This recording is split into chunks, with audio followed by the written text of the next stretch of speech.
Good evening. Good afternoon. Hoya, hoya, hoya, hoya, Rio, Rio, hoya, hoya, hoya, hoya, hoya, hoya, heyo, heyo. When I said I've got nothing prepared, boom, did I mean it? Nil. I've even got a wheel buffering. Be gone, buffer wheel. All right there. I need a light. I need a new computer. I need something deep down inside that I can't explain. Now, where are we? Cheryl. Cheryl Peters, I'm going to leave this up to you. Do I let the scrubs in on this, or are we going to keep this as our little? It's your call. I'll leave your splendid chat on the screen and see what you say. But I'm good with what you're good with. Hello, Scrubbies. Doesn't answer the question. Why does that tooth look so yellow when I'm? It's fine like that, but then suddenly it looks like it's falling out. Oh, you want to keep it secret? Look. Oh God.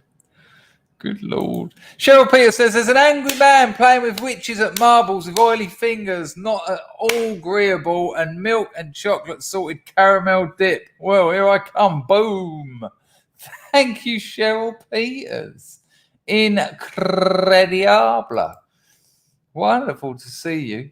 Aramas wants to know when the banana man's going to come and take him home. Rags says, I sent you loads. I know, Rags, and I do enjoy them, and we are going to watch your Irish joke, but a lot of them are like 5 and 6 minutes. So I need like 2 minutes. But I am using one of your other ones, though. I am using one of your other ones. Don't worry about that. Don't you worry about that. And I also did watch the Mark Dice one. But there's some very interesting stuff for sure, and we might go down Aussie Man Street actually. Let me just check it. Yeah, hang on a minute. I'll rack that up. I have got a couple of things. Anyway. Oh, what the fuck is going on? Oh my God, too many things going on at once here. Sunday afternoon. Now, I want to ask you some questions. Cheryl, thank you for that $5. Very kind. Always appreciated. And so are your clips, Rags. And you'll see that. You notice I do use them. I do use some of them anyway. I want to ask some questions. There's 53 people. I'm going to wait till there's 90. Tube 2 in tooth. I reckon I've got a crack burn on it or something. Moslab says, I haven't sent you a damn thing. Check this out. Someone else, I'll tell you what, Baz, that green tea, I make a point of drinking it and not letting it get on my teeth. And then when I come home, I sit with the electric toothbrush just on my front teeth going,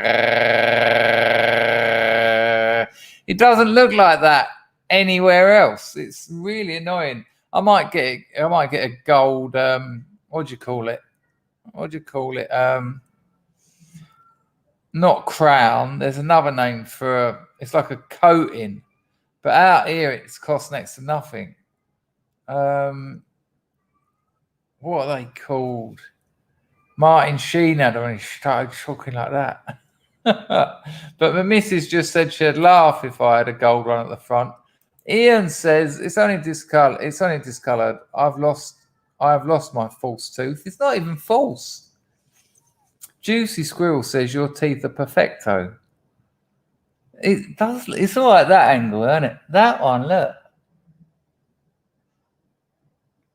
And certainly veneer. Thank you, Alan. It is a veneer.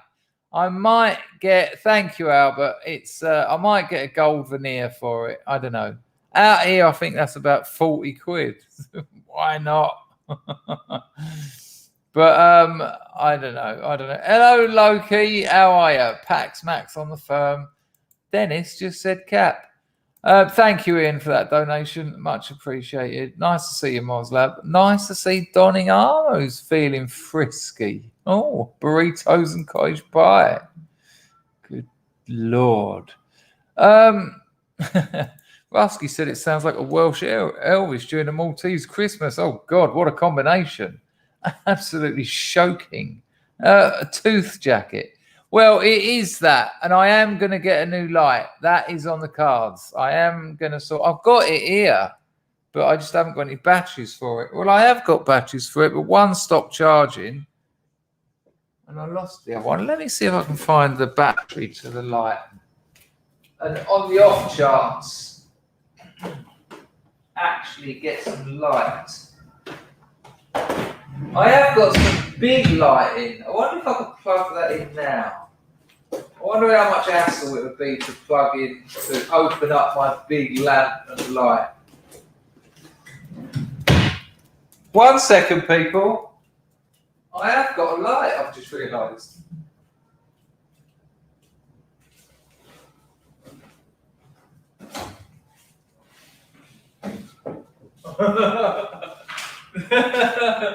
This seems like it could be a bit more than I bargained for. Welcome to the Sunday afternoon unboxing lighting channel. Got that. Got that. I just want a damn light. What's this?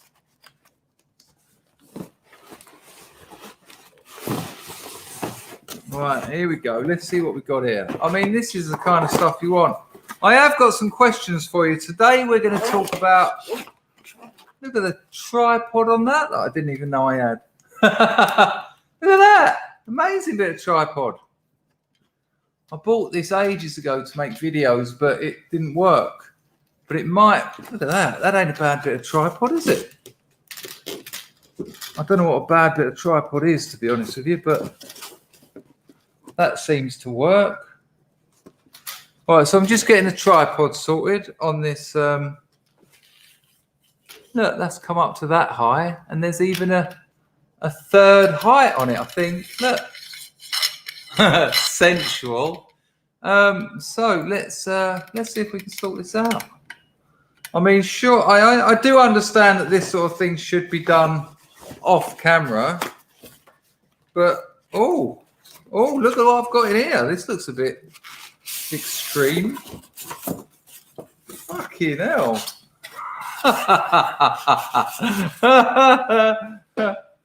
Oh, sound feels a bit loose, to be honest with you, but I've got that. I'll just balance that there. Keep your ear out. I suppose I should keep that polystyrene. Who likes polystyrene though? Ah, anyone else covered in goosebumps now? Or just the sensual ones? Right, so we've got a light and a tripod. We've established that. This would appear to be... that's... Why would he open one of these? This looks like an umbrella, a reflector perhaps. Do I need a reflector? I don't know if I think the problem is I don't want all this stuff in my ass. Good Lord, this is getting far too technical. Right, let's see what this is. Oh, hello, look. Good Lord, we're going up in the world. This is what Dirty Lynn's old man had. Oh, wow. Hello. Jesus, you'll be able to see me on Mars or something. Oh, look at that. Wouldn't you know? Look at that. It became square. I'll plug my light in that. Live. I hope this isn't plugged in or anything. Isn't this exciting? I mean, let's be honest, the exciting bit's going to come a bit later. I think this is going to be a cloth cover. Admit it, this is good. This is exciting. I don't know why I haven't ever thought of this before. This was actually purchased for work videos, but it didn't do what it was meant to. This is some kind of glare cover, Velcro. Good Lord. Let's see if I can work this out. Where's the... I don't know where the Velcro would... Oh, okay, hang on. There would appear to be a small amount of Velcro on the edge. Small amount on the top. Oh, I've overdone it that end. Smash! Right, well that wasn't allowing me to improvise it. Ah, maybe it goes over it. That seems unlikely. I think it's inside out. Everyone having a good time? This is all right though, isn't it? Come on, it's Sunday afternoon, and if I can get this working, you'll be able to bloody see me. It's not really about the tooth. This is why I haven't made any videos recently, because I don't really have time during the day. So it's only at night, and I look at the screen and it's like, mate, you're orange. That review of The Hunt, I look at it, and while I'm quite proud of the content, I think I've done a good not gonzo review of the content. You can barely see me. There you go, that's what the Velcro's for, a bit of Velcro there. So I put the bulb in, didn't I?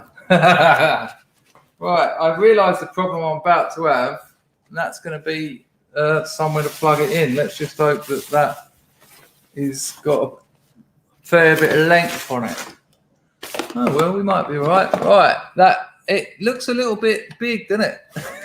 Looks a bit much for the job in hand. Undo that. Tighten that up. Right, where am I going to plug this in and get 240 volts? I hope it's 240 volts out in Cambodia. It would appear that we're about to find out, people. Now, I'm going to have to go off camera for a few seconds here while I find an adequate... I don't think I can reach that plug. I think I can reach this one over here, though. Oh, nearly. It's going to be a bit weird, but if I make it a bit higher...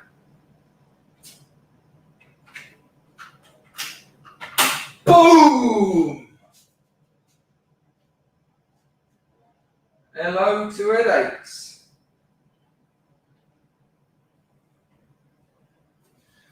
Fucking Ada. I'm not sure how long I can sit in front of that. Jesus Christ. Hi.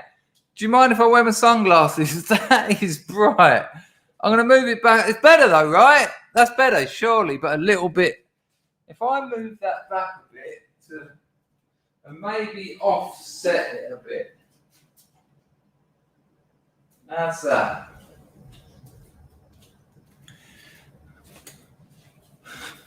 God.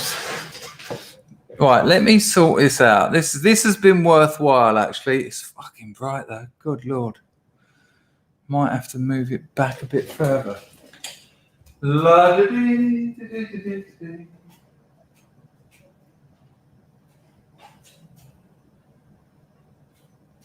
Problem is, now, of course, everyone in the entire neighbourhood can see me.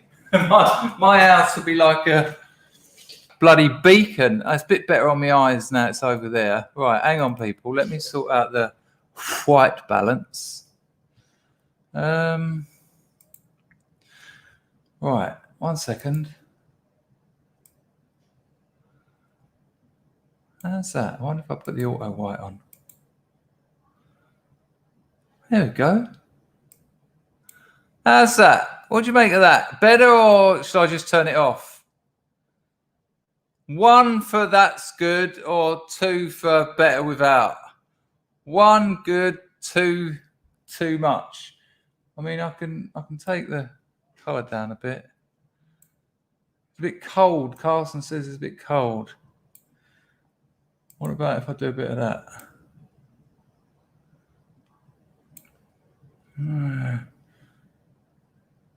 It would appear to be a bit better, wouldn't it? I don't know what you're saying.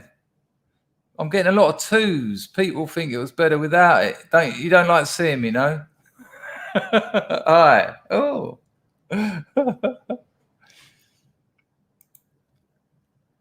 Moslab just doesn't care. Clark says pants. It's too much.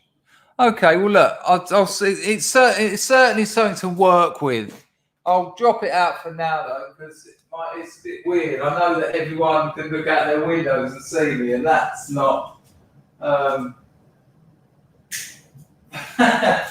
Maybe you're just used to this. Maybe you're just used to this. I mean, look at this now. Is that better? Is that the Dangerfield you know? And that looks way dark now, doesn't it? Hang on. 20 minutes lighting chat. There you go. That's what you want, what you know and love. I must admit, I can still barely see. So I still can't see. I think there might be something on my glasses. Or just a few dots in the eyes. 1 second, people. That's what I look like without my glasses. Hi. But now my bloody black tooth is back. Now I feel like a bloody pirate or something. I had one of these today. Got myself a Galan. And the Galan has gone. Damn nice though. Bloody nice. For 40p, I got a taxi all the way there. The taxi cost more than the damn Galan. Clark put his shades on. It would appear Meganesia made a Donasia show. The last time this was going down was told to go to the top story of Groot Scher. That's where all the Frankensteins go to lunch. Shit, you're competing with Mrs. Me in it recently. I haven't got a clue what that means. But there you go. Thanks for the donation. Appreciate lunching with the Frankensteins. It felt like it, Loki. It felt like I was going to get a tan. I wasn't sure I wanted one. I know what Leon's just gone and done. Let me find it. Hello, Leon. That's a studio light. You're meant to be 30 foot away from it. Yeah, I was about 4 foot away from it. But thanks for the tip. So when I'm making other videos, I've got to make one later. I'll shove it right down the other side of the room. That's a very thank you for the donation and thank you for the tip. Studio tan. Lil Bullet says I missed his. Also, is Alan Bastard lurking? I should be able to find it now. There you go. Boom. Thank you. All you need now. And a dehumidifier, conductivity meter. I've got the seeds. Nice one. Nice one. Thank you, Little Bullet. Say hello to the dog. Rusky says you need to unpack things before they do what they're meant to. I think that's the first time it's come out the box. I think what happened was when I got it, I realised that I'd ordered the wrong thing. So I never bothered unpacking it. I don't think that's ever been out. But Sad Clown World, are you new on the firm? No, I remember the name actually now. Thank you, Andrew. Only needs saying. Right, nearly got 100, so I'm going to start asking some questions from you in a minute. I want to talk about family. Especially your childhood and your family. Not necessarily aggro and grief, or certainly not digging deep, but I had some interesting thoughts earlier, and I thought I'd share you with them. Afternoon to you, our Mac. Next time a missus comes round, I'll have those two set up, and I'll be rubbing my hands just to scare her. Right. Oh, they're welcome to it. That's why I do it these days, Carlson. I mean, fuck them. Absolutely no interest in those people. What a bunch of nerds. The way they talk about the way they're going to save Europe. It's like, what? It's not sure. I've got a lot of faith in that from that lot. Right. What? Let me get the grift sorted, and then we'll get into something cool. Cool? Yeah, man. It'll be ace.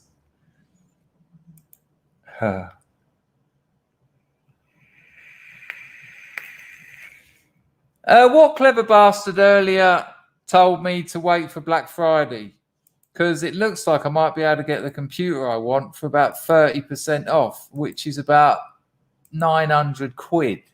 So fucking wicked bit of advice that was. I don't know why I didn't think of it. I don't know why I didn't think of it. Something in my tooth, maybe a bit of coconut. Rag said that when we were young, Mum could hit us with a wooden spoon from 30 foot away like a gunslinger. Well, my mum never hit me with a wooden spoon, but it was quite typical for teachers to throw the chalk eraser at you. Dunk, lump of wood on your head. Big old bruise. No, near bother.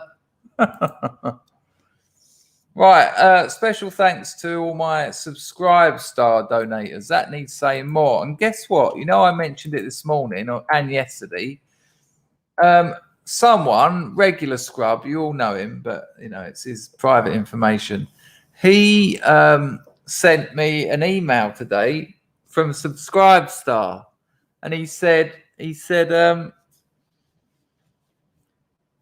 sorry, mate, I hadn't realised that you'd closed down your Patreon. He went, I thought I'd been donating.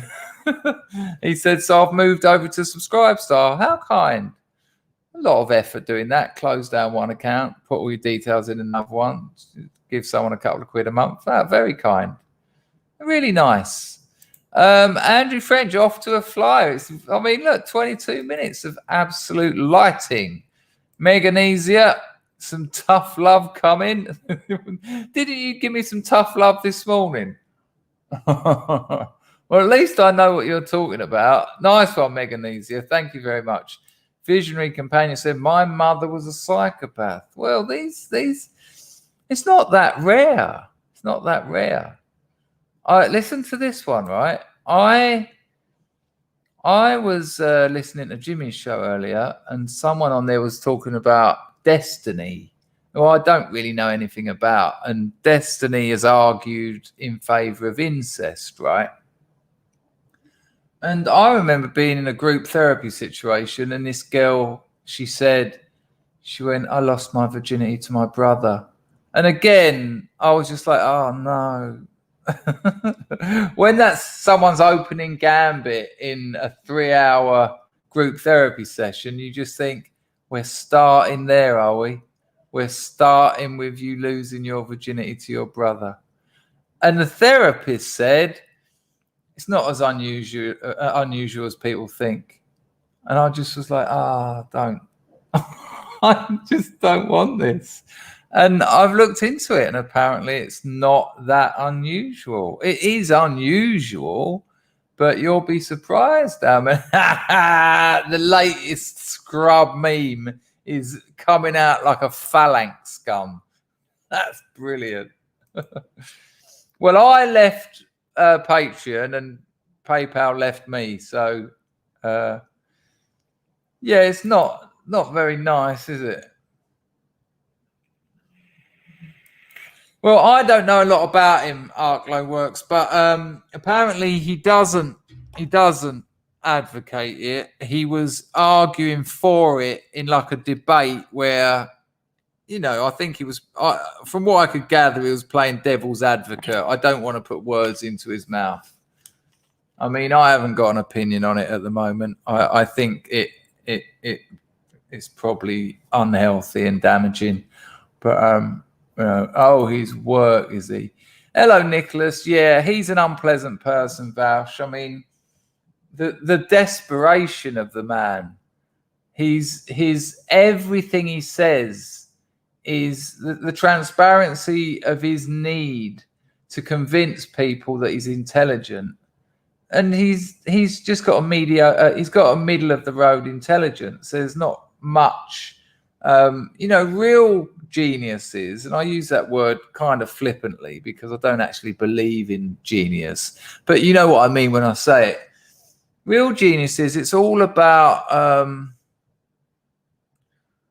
what's the word I'm looking? It's all about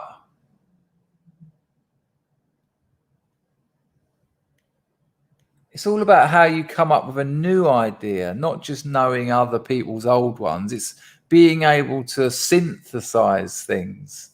And there's none of that sort of intellectual creativity with Walsh. It's all just well-trodden words. And it's like, okay. But he doesn't argue to learn. I mean, when I debate with someone, I want to learn. The best thing that can happen is to be proved wrong.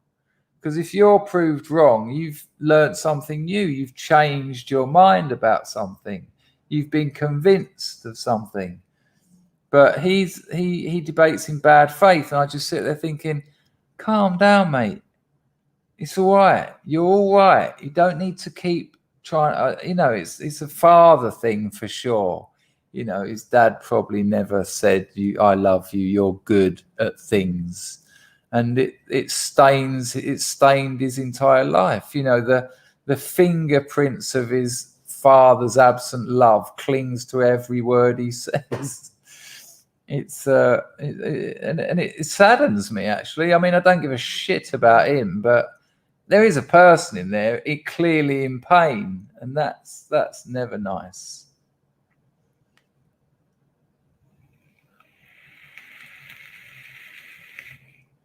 Anyway, we won't necessarily go down that route. It is the Sunday afternoon chiller. So I got in a taxi, went and got me Galan. It was the last one he had, and I wasn't even. Oh, you'll like this, people, as well.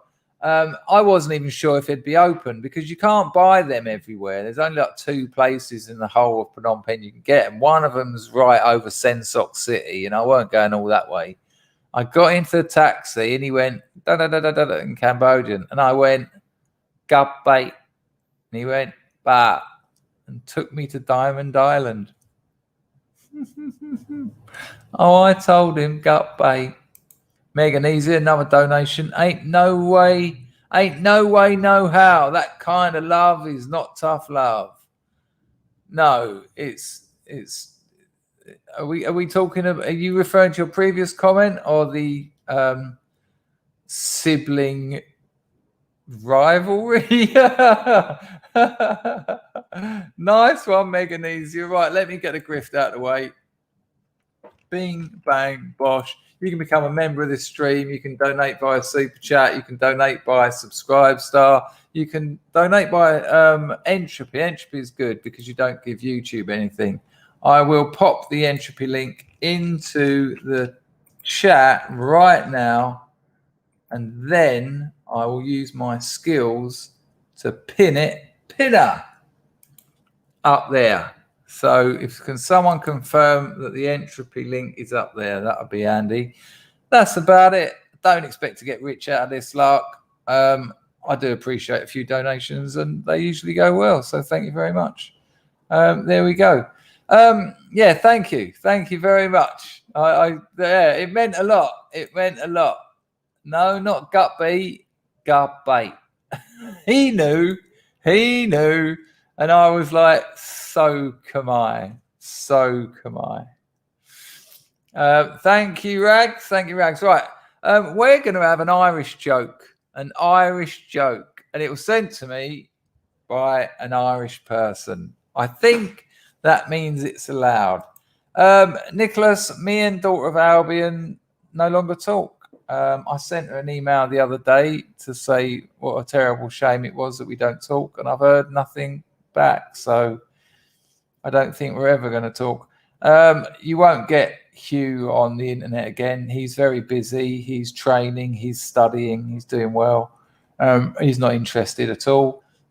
Dan's been on this show. Dan will probably come back on this show again.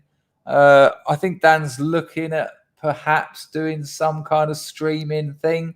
I mean, the geezer's got 200,000 fans. I mean, subscriptions are largely symbolic, but I think Dan would have a regular stream of about 2,000 people if he done one a week. But, you know, he's not quite sure what he wants to talk about. But I think you'll see Dan again. Dan's got a new Telegram channel that he's doing stuff. But you know what? Never say never.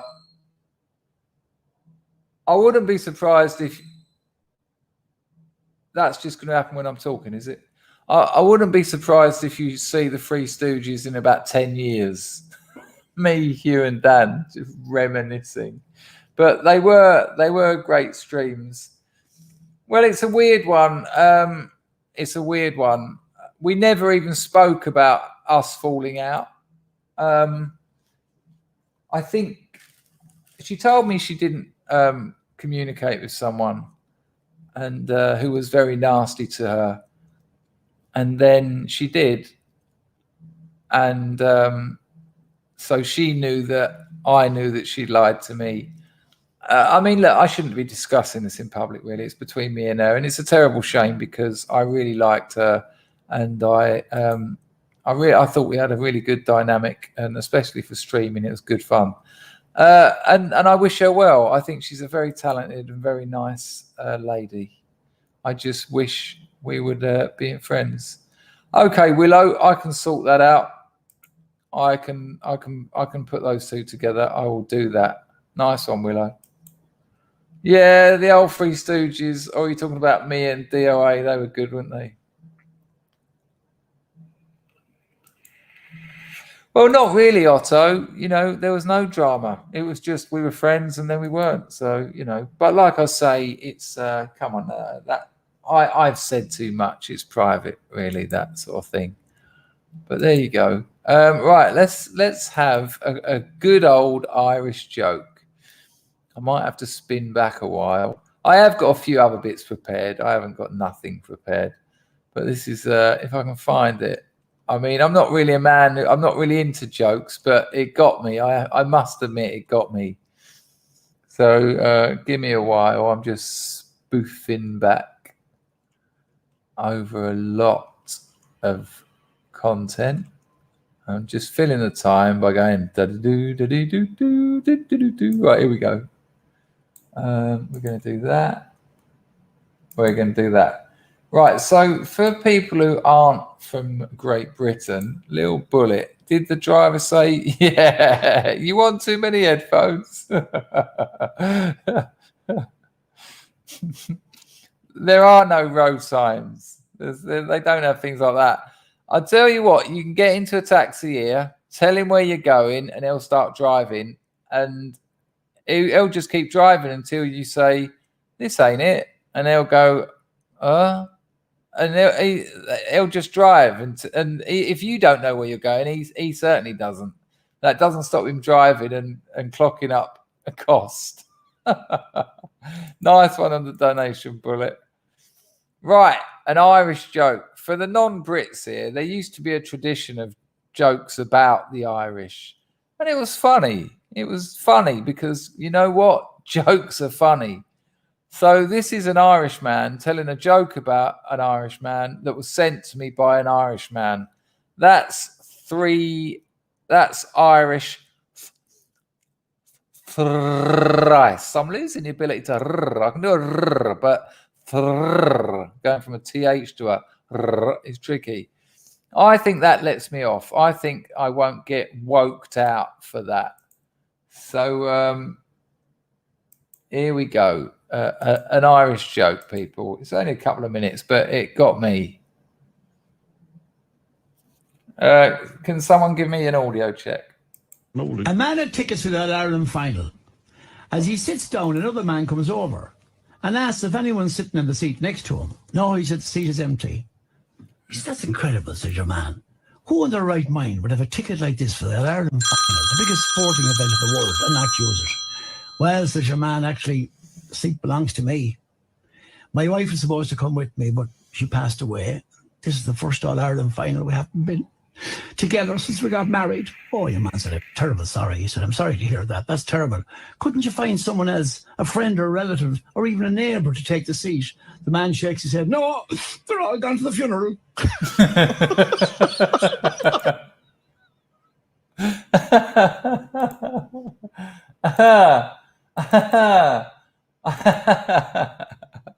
Sorry about the telephone ringing. What happened? What, start over? Did you not get it, or did the phone ruin it? Surely people got that. There you go. Come on. I mean, it was quite a broad Irish accent. Let me ring my missus and tell her I'm busy. Otherwise, she'll keep calling.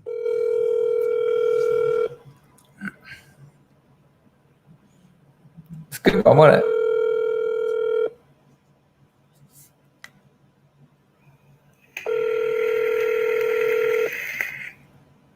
No, now she's not.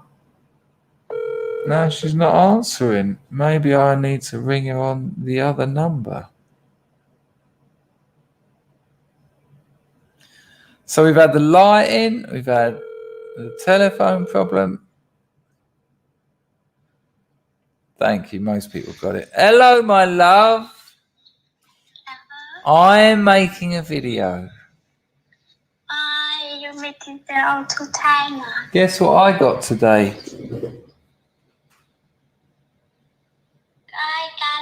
Yeah, finished. Finished. Yeah, it's the second one today. It's because it's Sunday. When you're not here, I do 2 a day. Wow. All right, love. Listen, I'm going to carry on with the video. When I finish, I'll send you a couple of those. If you're awake, call me. If you're asleep, don't. Yeah? What? Yeah. Mwah to you too. I love you, darling. I might talk to you later. If not, sleep well. Bye, darling. I love you. I love you too. Right, and now the stream can start. Right, here we go. Hello, La. Hello, La. Right, so question number one. Question number one. On a scale of 1 to 10, with 1 being the lowest and 10 being the highest, be honest. What is your relationship with your mother like? Now, really think about it. You know, and I'll tell you why I say really think about it. Because all my mates used to say to me, I wish your mother were and you were like me and my mum.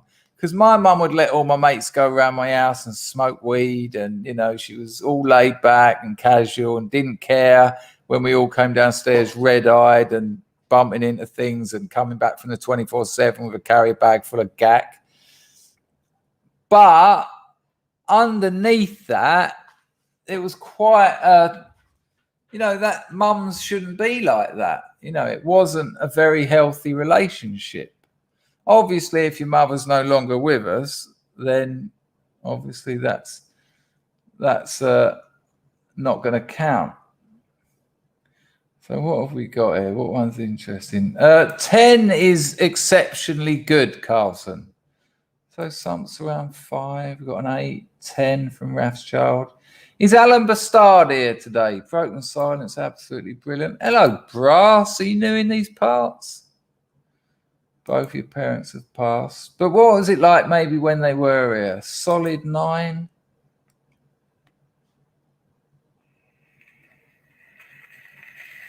A lot of 10s. Hello, Nick C.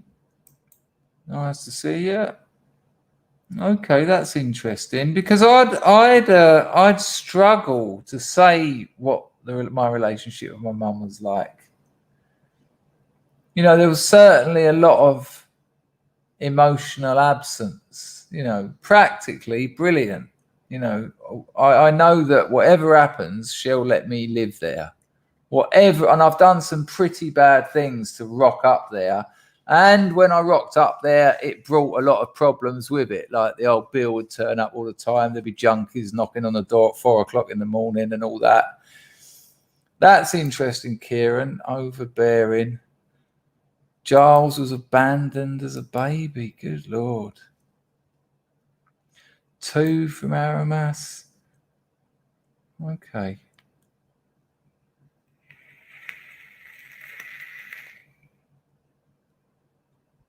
Oh Lord, do you know what I mean? That's really interesting, Visionary Companion, because their boundaries, and in the progressive world, that would be seen as a good thing. Oh yeah, amazing. That's just like your best mate. But as you said, that's too close, because your mum isn't your best mate. Your mum's your mum. There's a certain relationship there that doesn't go into that. It's amazing that. Thank you for being brutally honest, because that's really interesting. Because you don't want that. You don't want that from your mum. Yeah, but Livy, I must admit, I do have a predominantly male audience, and I nearly said for the women in the chat, answer the same question, re your fathers. And actually, I will say that now. For the women in the chat, between 1 and 10, you relate. For the women only, what was your relationship with your father like? Rags has a great relationship with his mother. Okay. There's a 1 there.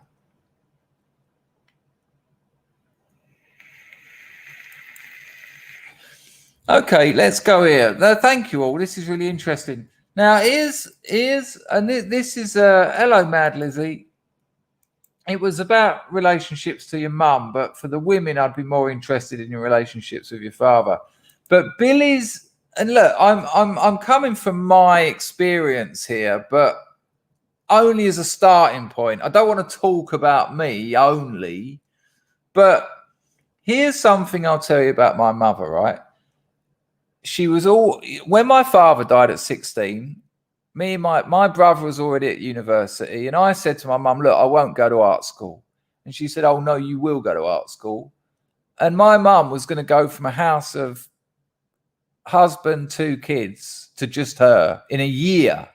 In 1 year, she went from a full house to just her. And like I say, I was getting arrested, I was getting busted, I had gangsters after me. And when I washed back up at my mother's house, she knew I'd bring all that with me, and she'd still always open the door, all sorts of things. But she's never asked me, how's your book going? How's your writing going? How's your comedy going? When I was a comedian, I'll tell her, Mum, I want to be a comic. I'm going to try and do, comedy. And I got very good very quickly, and was getting paid gigs very quickly, really quickly. Not once did my mum say, how's your comedy going? I spent 7 years at art school and a master's degree. Never did she say, like when I came back in like half term or something, never did she say, how's college been this year? What have you been up to? What projects and things? How's your dissertation going? Now, my mum was the daughter of 2 alcoholics, and she brought up her 2 younger sisters because the parents were shit-faced. So I get it. But Billy strikes a chord with me there. And I want to ask this question, because I ring my mother 2 or 3 times a week, but it's dull as fuck, because we're not like having an engaged chat. Like when I talk to Bawley G, it can be a bit shit. We can get shitty with each other, me and Bawley. We're not really talking at the moment, but over the years we've learned that when we get to that stage, don't talk for a while. But we will again, I'm sure. But can I ask this? And I'm sorry to exclude the women, but I will ask the women questions. But it's just we have like 82% men. Has or does your mother engage in your life's projects? So not things like your health, your housing, not practical matters, but, like if you're a musician, for instance, does she ask you how your music's going? Or, you know what I mean? Like I just gave you examples of university, stand-up comedy, writing. Like writing has been my passion since I was like 20. And she's never volunteered the question, How's your writing going? Not once in like 30 years. You know, she knows I've been published several times, you know. So let me have a look at these answers. Alan Bastard, are you lurking? Let me know if you are. I've got something to tell you.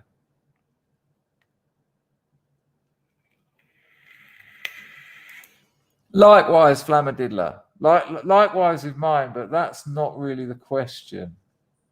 Right, let me catch up with these answers. Pib says, Snap Dangerfield, my house was the sit-off house as a teen. All my mates would say they wish their parents were like mine, but boundaries are needed, otherwise what do you rebel against? Yeah. I mean, I was allowed to stay out till 2, 3 in the morning when I was 11, when my father was alive, just because they couldn't control me, so they gave up. I just done what I wanted. And that, doing what I wanted, led me down some dark paths, you know. I'm not blaming them, you know, this isn't about blame. This is just about the reality. Livy's old man is just the best. Look at that. Hello, Mrs. Me in it.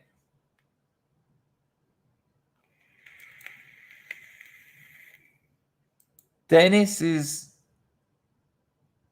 he thought I was a boy. You are a boy, Dennis. Oh, you mean when you were a man? Okay. Your mother said it's great to be with a man who isn't dead. Yeah, that's ruthless. That is fucking brutal. One father, 4 mother. Foot Golf says it depends whether she was in the psych ward or not. Good Lord. I'm not up to anything really. This isn't. I'm just interested. I just think that I was thinking a lot about this today, and I thought, you know, it's a Sunday afternoon. I don't really want to look at loads of clips and all that.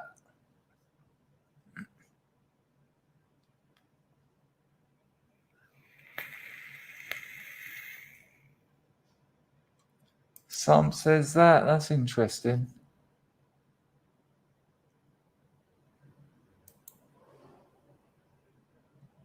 No, God, no, I'm not psychoanalyzing anyone. It's just interesting. Look at James. Look.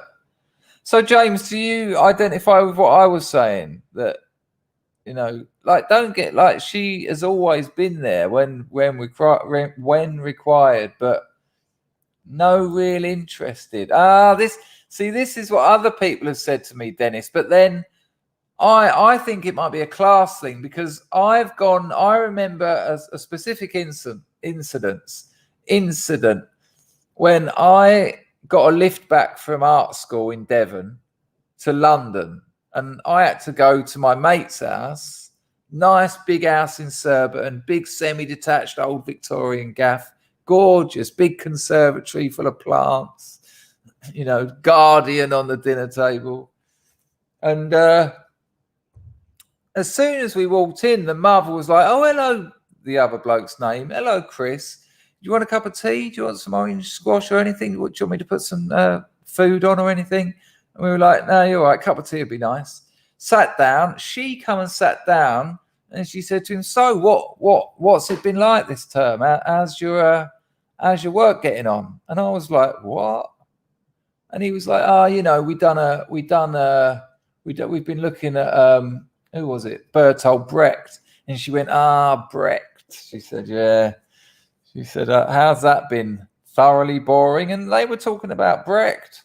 And she was interested in what he'd been doing. And when I got back to my mum's and I've walked in, nothing. Nothing. What are you wearing? Very interesting.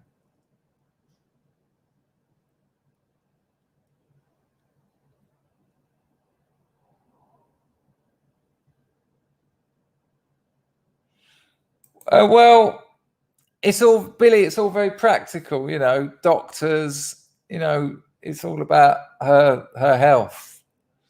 And sometimes when I'm talking to her, she's watching telly. You know, she'll just be sort of watching telly. She'll be looking that way while we're Skyping. And I'll go, am I keeping you from something? And she'll go, sorry?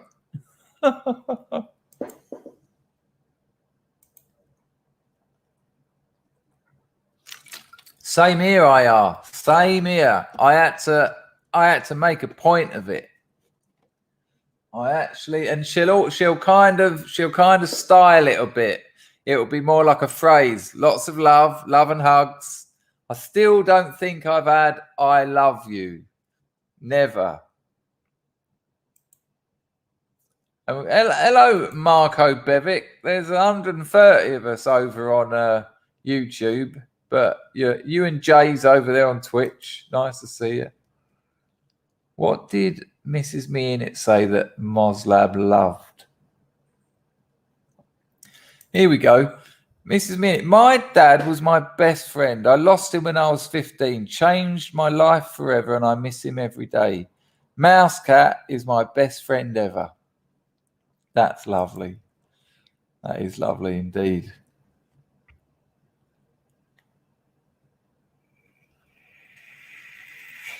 Right, people, what do we make of this? Because Dennis has said that mums don't ask about that kind of thing, and he's now saying women are practical. Men in the chat, any man in the chat got a mother who's interested in the things they do in their lives? Or would you largely agree with Dennis that it's more of a practical relationship? People who are saying things like "don't be daft, mate," and "no," I can't really respond because I don't know what you're referring to, so I can't really engage. I need a little bit more like this. But your mum just wants to know you're okay and happy. If you are, she doesn't care about what's making you happy. Yeah, but I'm not sure that she even asks. She doesn't say, "Are you happy?"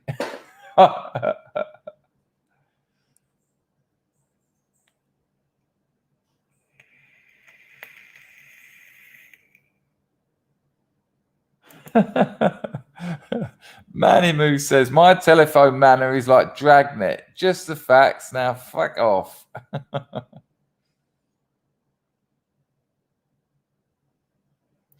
Fucking hell, man. I had a close call with a gas leak in my apartment in my mid-20s and nearly died. She said, well, you sure have made a mess of your life. She was telling me it would have been no great loss. Listen to this. I had to tell my mum to stop calling me stupid. Like everything. Because I had to start the conversation every time. I'd be like, you wouldn't believe what happened at work the other day. I put in this order. And this is a true story, right? It was when I was using, like gone. But business was growing. And I was like, hey, I've got this sorted. And I wanted global exclusivity on this product. And they said, for global exclusivity, you'll have to buy, and I thought they said 10,000 units, but they actually said 100,000 or something like that. But it was like 4 a.m. and I was like, only had one eye and that was only half working. And I said, deal, I'll send me the PI, the purchase invoice, and I'll pay it in the morning. And in the morning, I got an invoice for like over $1 million, which I didn't have. And I told my mum, and she was like, you stupid idiot. And she'll do it all the time. And, anything. I go, God. I said, I went out the house this morning, and it was lovely and sunny. I said, and then once I got into town, I realised that although it was sunny, it was actually quite cold. I said, now I think I've got a cold. And she'd go, you bloody idiot. Just stop it. And one day I said, can you stop calling me an idiot? Can you stop telling me I'm stupid? I think you'll find I'm the highest educated person in our entire family. And I've got a higher IQ than you. And if you keep calling me stupid, I'll call you stupid every time you tell me a mistake you've made. And I did. She'd say, I went out to creosote the fence the other day. And she said, because they've taken me off the steroids, my knees just all seized up, and I've only done half the bloody fence. And I went, you stupid idiot. And she looked at me as if I was like, it was the worst thing you could ever say to someone. I went, not nice, is it? Yeah, look, Brandon's butt plug. No, she's not interested. And is it that she's not interested? What? It's weird because I know mums that are.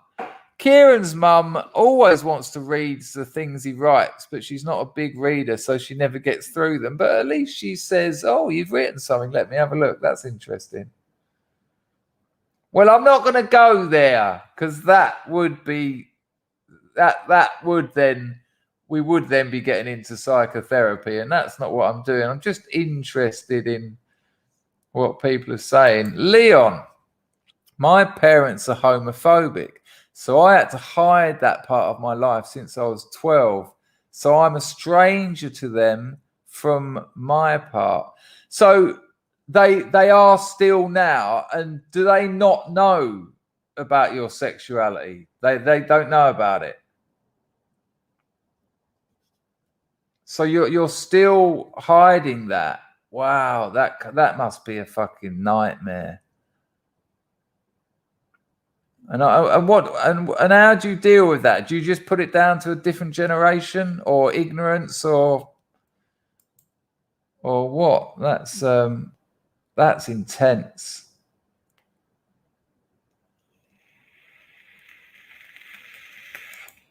Al gets asked about his music. Like, I've got a very, very good friend, I don't want to name him, who's a very, very good musician, right? And he went home for Christmas, made all the effort to travel across country for Christmas, walked in the house. Robbie Williams was on telly singing Angels. First thing his dad said to him was, you'll never write a song like Robbie Williams. Fucking hell. Fucking hell. I mean, even if it's true, that comment only serves to diss you. You know, there's nothing positive in that.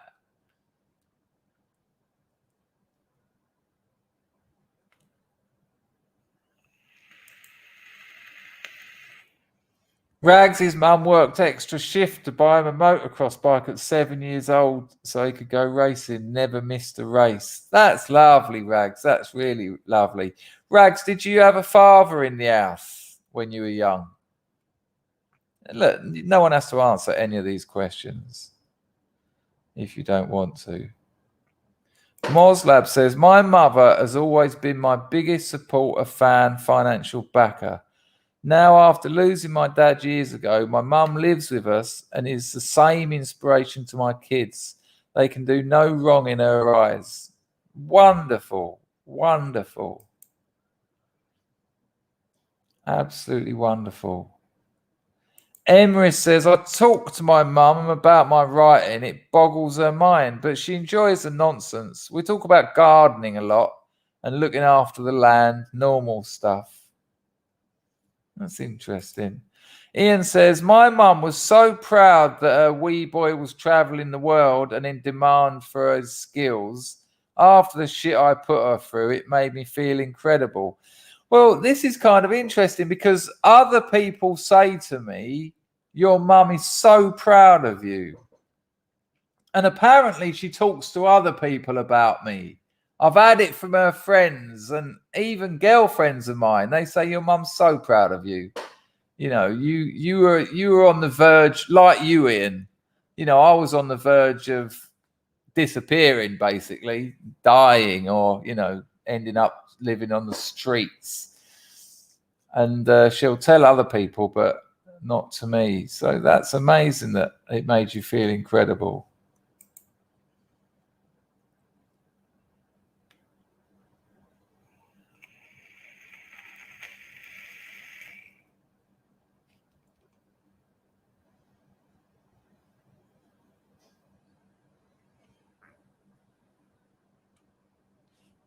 No, Flammadiddler. I'm not talking about deep conversations. I'm just talking about that. How's college been this year? How's this term at college been? Have you been gigging? As opposed to state of your bloody shoes.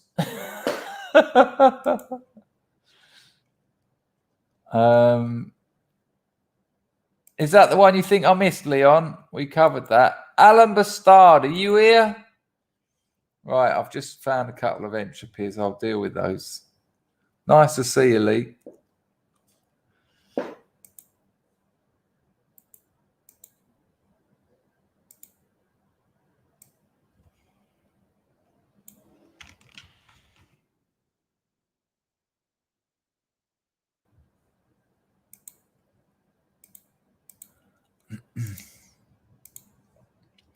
Thank you very much, Lee. He says, all right, Chris, good to see you, Lee. And Jambo's dropped an afternoon £3. Delightful. Thank you, both of you. Much appreciated. I think it's a generational thing, more practical back then. Well, yeah, well, like I said, my mother was not brought up by two alcoholics. I never saw my grandmother or grandfather tell my mother they loved her or ask her anything, you know. Even when we went to visit my nan, it was just everyone was drinking, saying very little, but not hostile. Just that's what they done. It would just be the odd thing, gossip about family members and things like that. Mad Lizzie says, anything I say, my mum's done it twice with bells on. Wow, that's proper toxic, isn't it? You cannot.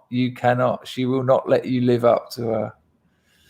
And I'll tell you something really, really interesting. And I think this is an age thing as well. I know plenty of people my age who have said to me that when a parent dies, whether it be a father or a mother who's still alive, they said when that parent dies, it's going to be a real relief. They said that to me, you know. You tend to assume the death of a parent is one of the worst things you can go through. It certainly was for me when my father died. But people have, without a doubt, told me that, you know, it'll be a relief when their mother pops clogs. Skinscar says, my mother was a hard Italian mother. She never asked anything about my life and what was going on, but would have died for me. There you go. That's kind of where I am. She's not a hard Italian mother, but she's a fucking hard woman, my mum. She's been through a hell of a lot, and she, you know, she just takes the knocks, gets up and gets on with it. You know. And would do anything for me, I know that. And weirdly, whenever I tell her, you know, I'll say something like, I don't know if I'm going to be able to get my visa this year, she'll jump at the chance to say, oh, come back here. Why don't you come back here? You know, she'd almost be glad if I couldn't stay out here. She'd have me back in a, you know. Leon, I didn't. Did you send another one?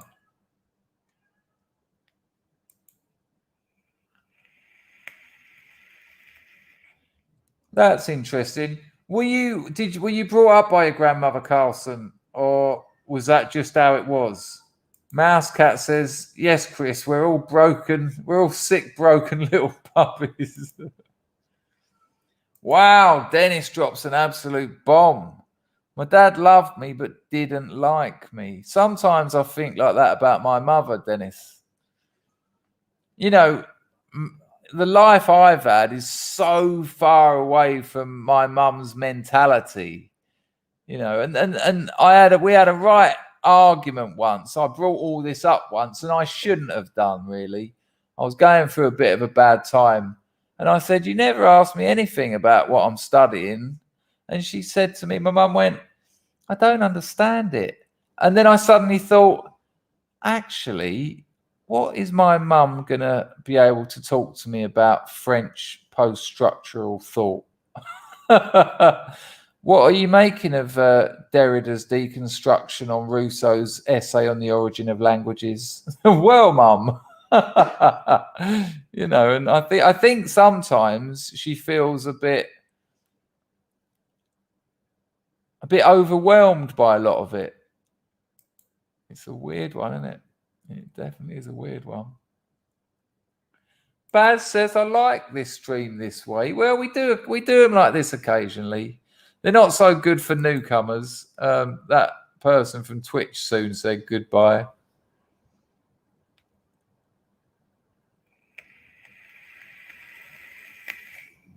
Fucking hell, visionary companion. You've had a right old hard time of things.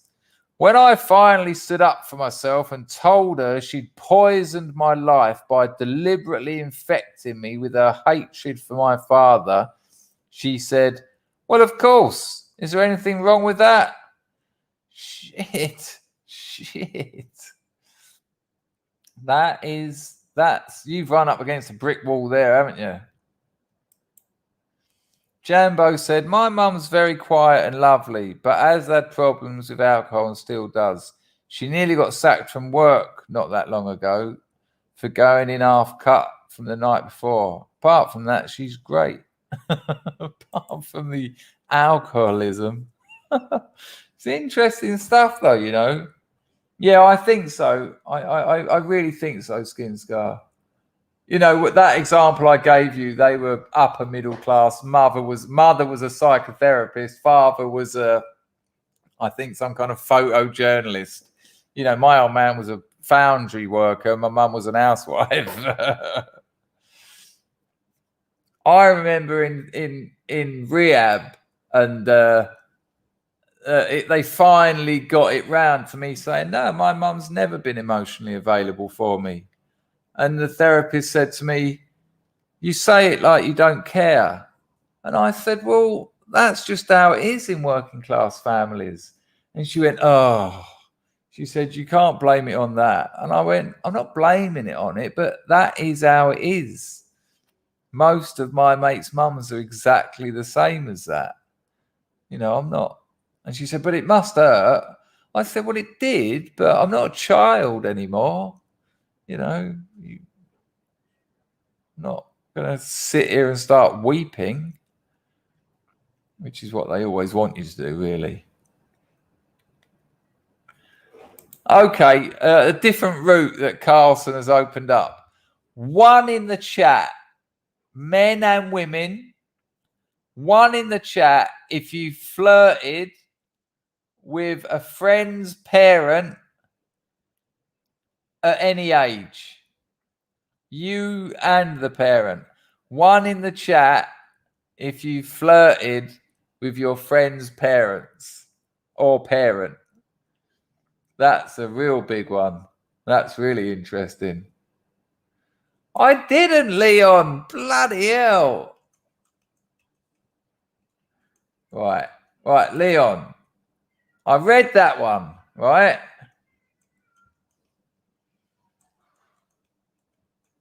Maybe I missed the other one.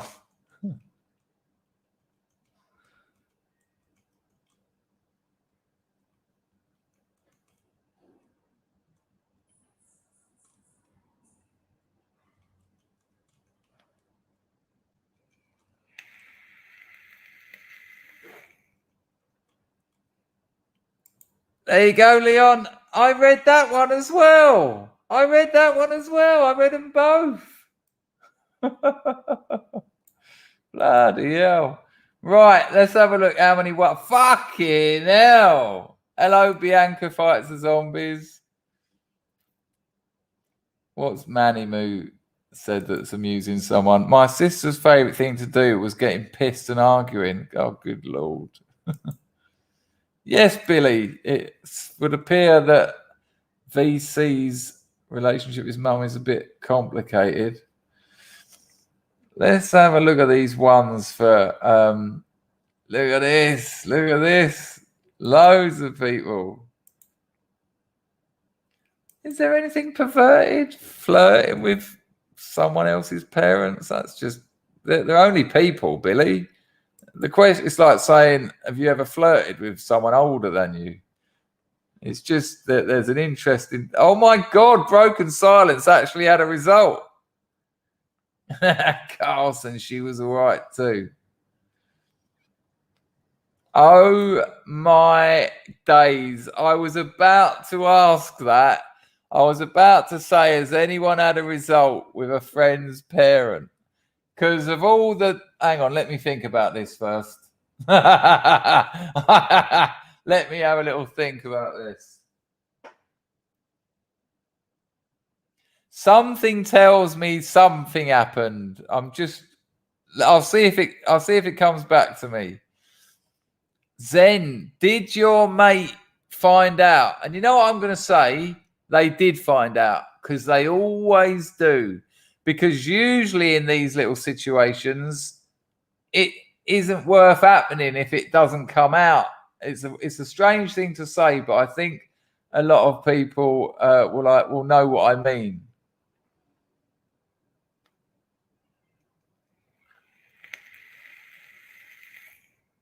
Good Lord, Mousecat.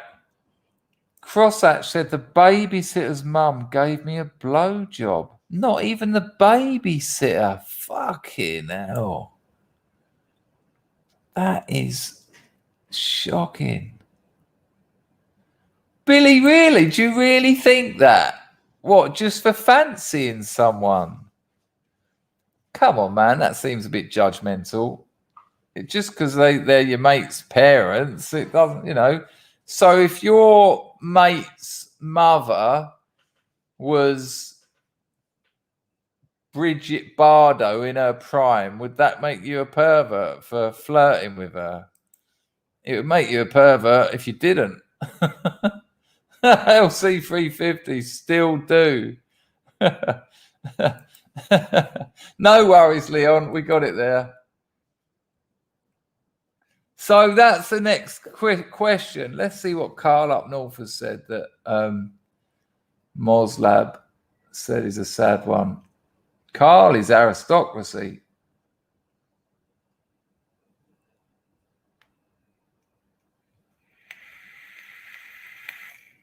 Where's Carl's comment? I can't find it. Maybe it was miles back. Here we go. Oh, I've missed the first start of it. Oh, okay. I am. So I'm suggesting you're saying I am to being gay, because I know you're gay. Was a suspect after joining a postage dating agency. They outed me to my dad. Freudian slip there. They outed me to my dad, said it's very dangerous to write to gay men when you're in your 20s. Fucking hell. So they contacted your parents. Oh, that wasn't the ideal way to let that one out, was it? Fucking hell. That surely there's got to be some kind of lawsuit there.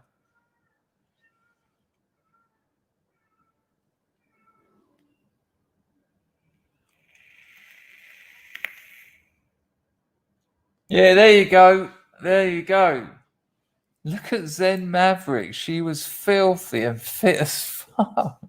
Oh. And Zen Maverick, dare I ask, or may I ask, was there, and this is almost not worth asking, but I'm going to, was there an element of it being your mate's mum that, you know, that added a little twist to it? Because I've got a mate, right? I've got a mate who always cheats on his missus. When he's got a girlfriend, he cheats on them. And with women who ain't particularly hot. And he doesn't even have sex with them. He just flirts with them online. And he said that it's because he's not meant to. That's what he likes about it. And the not meant to be doing it that makes him do it. Beef Base said, Mum had a massive guilt complex. I had to tell her over and over that everyone, including her, is and was doing their best, even when they're doing their worst. She began to get better then.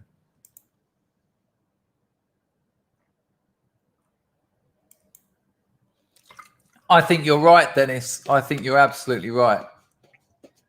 It's a kind of sort of proxy Oedipal thing, isn't it?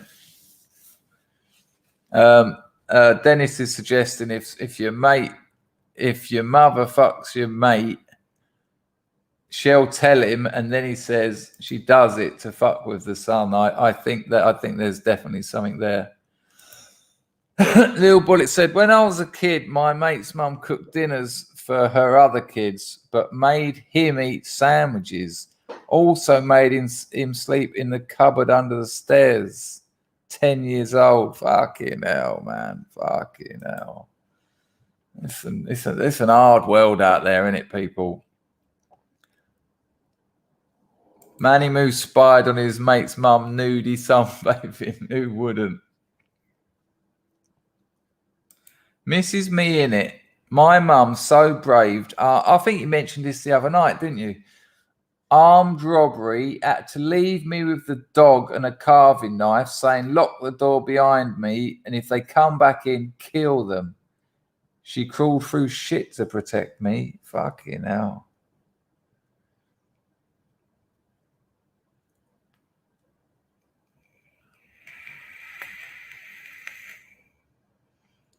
Well, I've been making this video about my best mate's girlfriend, and all these kind of dynamics are coming up, so it's interesting to hear about it.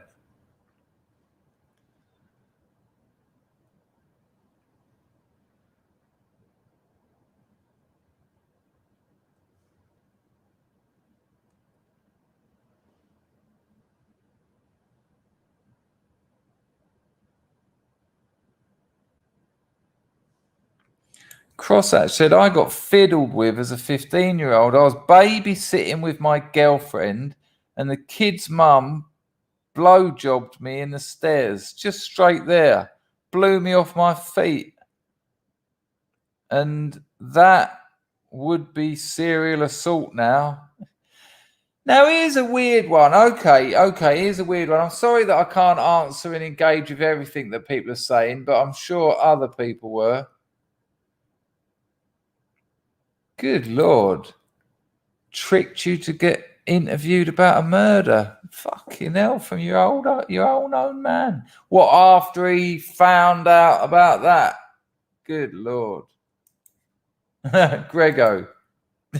Dear mate's mum. That's darkness, that is, man.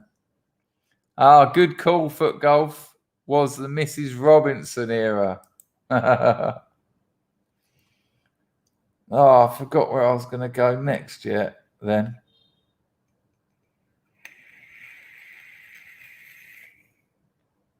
I'll probably still be here ranting on, Ian. Right, here's something I want to ask you. And again, I'm sorry if a lot of people are putting some very honest and interesting stuff in the chat, but I can't obviously deal with all of them. But let me ask you this, because this is a classic, isn't it? I think there's a difference between the sexes, right?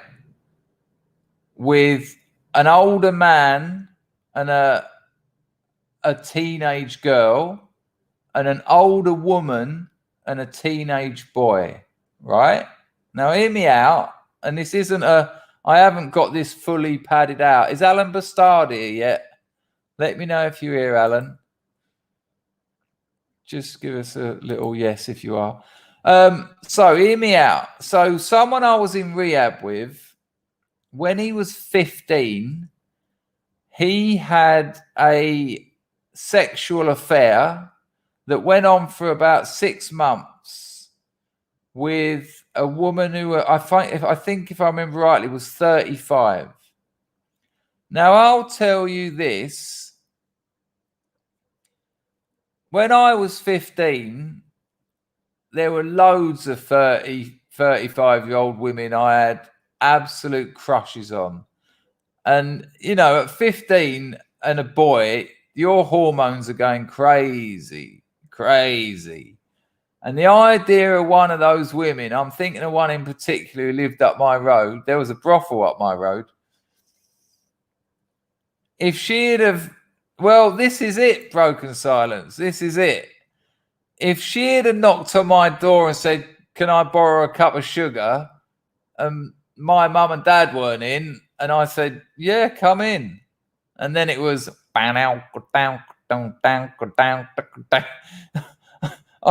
wow. Now, when I was in rehab, this bloke told this story of this woman. And she wasn't even a friend of the family. She just lived in the village. And they had this 6-month-long sexual affair. She was 35, he was 15. And the treatment centre said to him, do you realise this was an abusive relationship? And he said no. And when they said to him, well, it was, he said it wasn't. He just wouldn't have it. He said it wasn't. He said, I was absolutely up for it. I was waiting for it. You know, it started building up. I was spending a little bit more time around there. She wasn't plying me with booze or anything. And when it finally happened, he said, I was over the moon. He said, I couldn't get enough of it. He said, every time I had the opportunity to get round her house and ding her, I would. And it was weird because the therapist was saying, no, you were abused. And he was like, well, if that's abuse, abuse me more. If this is what it feels like being used. Well, village, I mean, this is it, you know. And well, there you go, Grim. And I think so, Juicy Squirrel. I think so. I think so. You know, and what they were then saying was that he wasn't emotionally capable of dealing with potential fallout. So, for instance, her husband finds out. They get divorced. The children that they've got, their lives are fucked because of this affair. And a 15-year-old boy, that's going to blow his mind because he's just running on hormones and isn't psychologically mature enough to deal with potential fallout. Now, his argument was there wasn't any. It got to the point where she said, look, we're going to have to knock this on the head because the old man's getting suspicious. And he was like, oh, all right, then can we just have like one more? Well, it's not a thing you're allowed to say, Dennis, but I've also been in rehabs and heard that, you know, and I've the same story that way round. You know, I think we have to be, yes, I think that's a very interesting thing, Kajetel. And he had to backpedal on that, but I don't think he would have backpedaled if, you know, he said he was right up for it. Carlson says it's abuse. Well, Carlson, I don't know. I haven't got an opinion on it. I think it's very difficult. I certainly agree. All right, Ian, take care, mate. We might be here when you get back. I think there is definitely that argument about not being psychologically and emotionally mature enough to deal with potential negative consequences.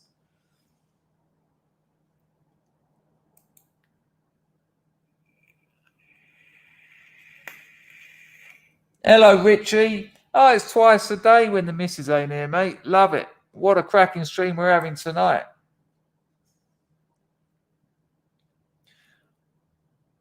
Donning Armour says, young women want older men, young men want younger women.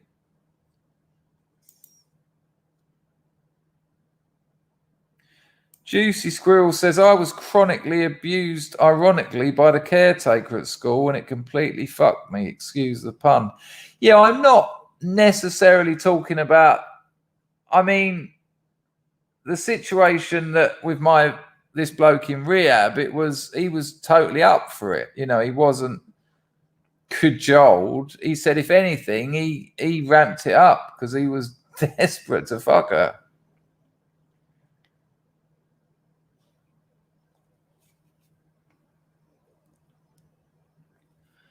It's interesting, isn't it?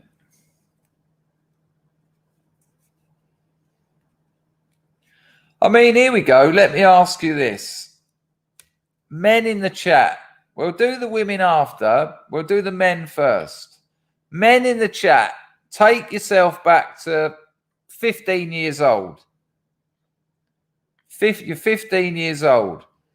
There's a MILF, for lack of a better word, that you fancy. Because you're 15 and you fancy all women, pretty much. And one night, the situation arises where, for whatever reason, you're alone with her and she tries it on. Is that abuse?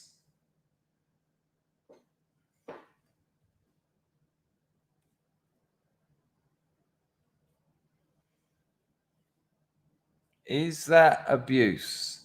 You're 15, you fancy her, you've cracked a few out thinking about it, and she tries it on with you. Is that abuse?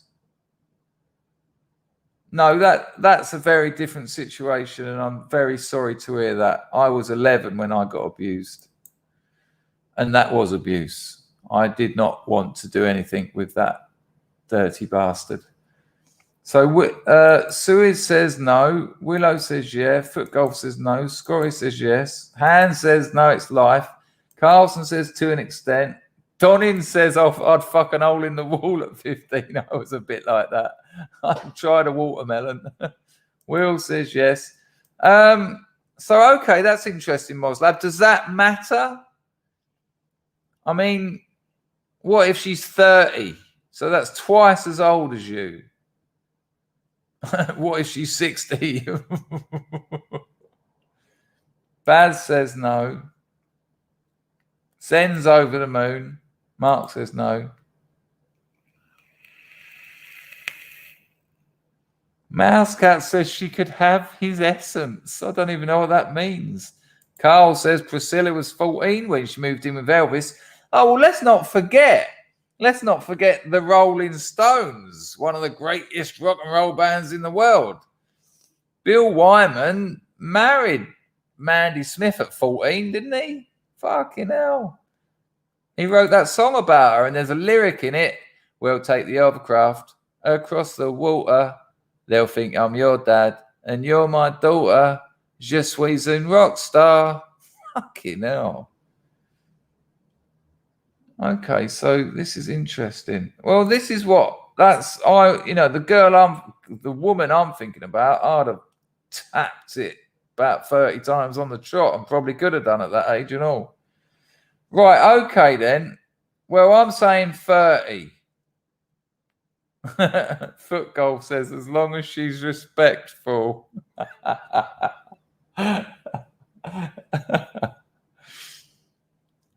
Okay, Kieran, and Kieran, I think this is where I stand. I mean, legally that is abuse, but you know, a 15-year-old boy, good Lord. Alan Bastard, are you here at all?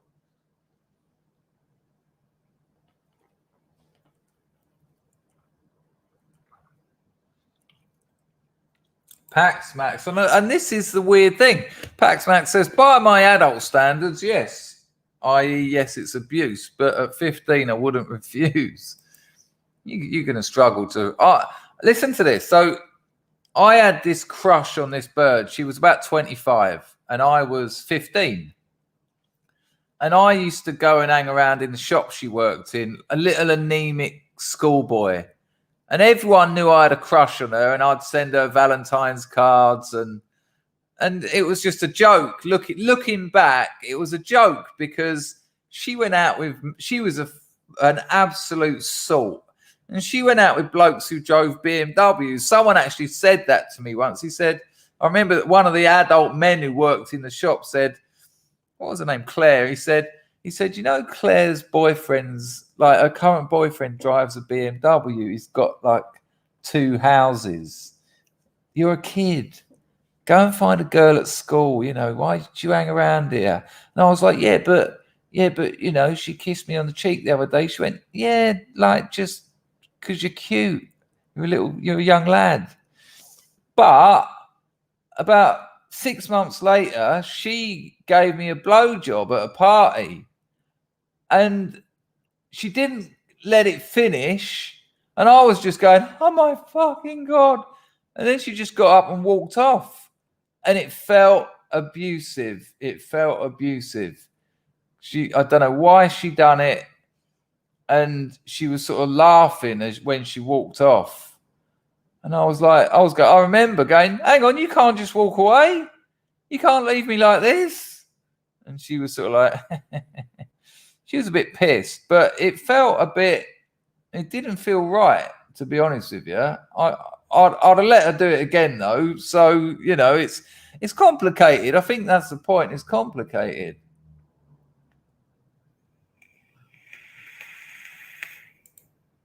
Exactly. Yes, mouse cat. What, that old bird? 30. Alan Bastard, are you about? I'm asking because I missed your entropy earlier, and you also sent a cracking video and we watched it.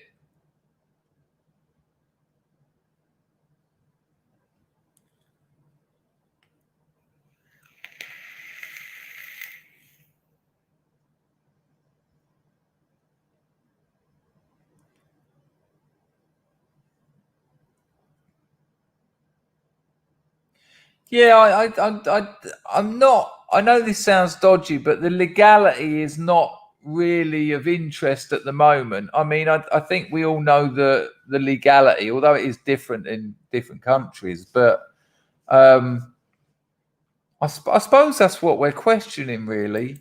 So I'm not sure how many women there are in the chat at the moment, but I wanna put this question to the women.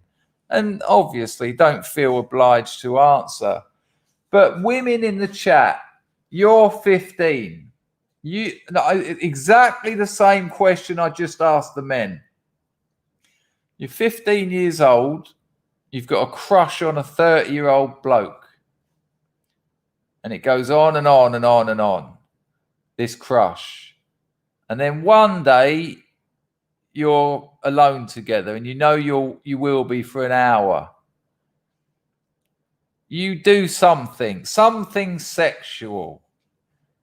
Is that abuse? Ladies.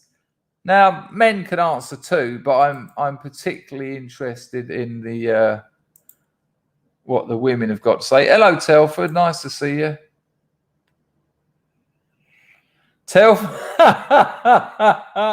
Read that, people.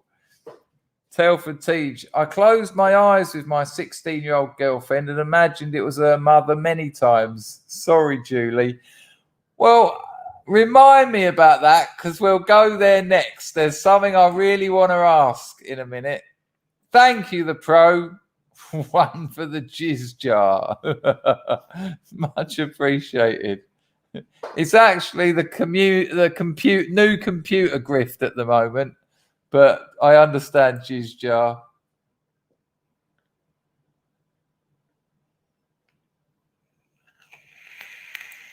Pay no attention says it ruins kids' ideas of relationships, makes them grow up degenerate. It is not okay. So it's abuse. So it's abuse when the young boy's into it. Because I do tend to agree, even when that bloke at rehab was saying, no, I loved it, every minute of it, and I'd do it again. I did agree with what the therapist said, that they weren't emotionally mature enough to deal with the possible negative consequences. Just because there weren't any, that's almost a stroke of luck.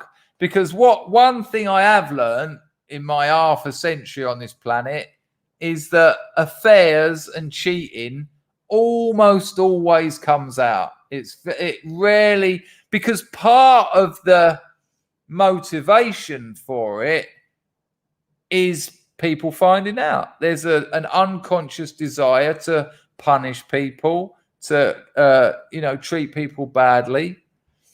So let's see what the women say about the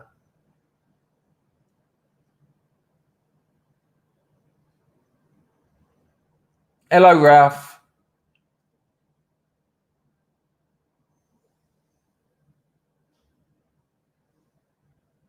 Meganesia, I have no idea what you're talking about tonight. It's a lovely fuck monkey. When I left school, was voted the most likely to cause a nasty dream. Lil Bullet says, I'd done just about everything by the time I was 15. Interesting angle. Here in the Gate says the fact that all 15-year-old boys are up for it is exactly why it's abuse. That's very interesting. Donning Armour says 12-year-old is okay in Mexico, 6 to 9 if you're a Muslim, 16 in England, 18 in America. Is it 18? The age of consent 18 in America?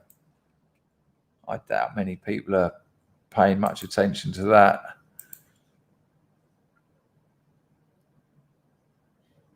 So let's see if any women have responded to that question.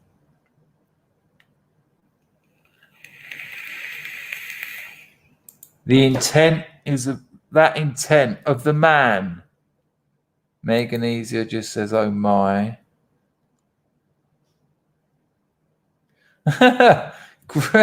Oh, we might have the computer crashing. Something's gone wrong here.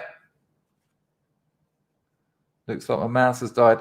Grego says half a blowy is an owie. It really felt like it as well. My mouse has died. I think I've got a spare battery somewhere. 1 second, people. I need to put a new battery in the mouse. Now, where did I put them?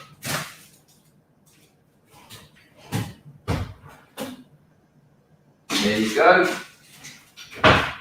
We had lighting problems. Now, what did I say? What did I say I want reminding of? Because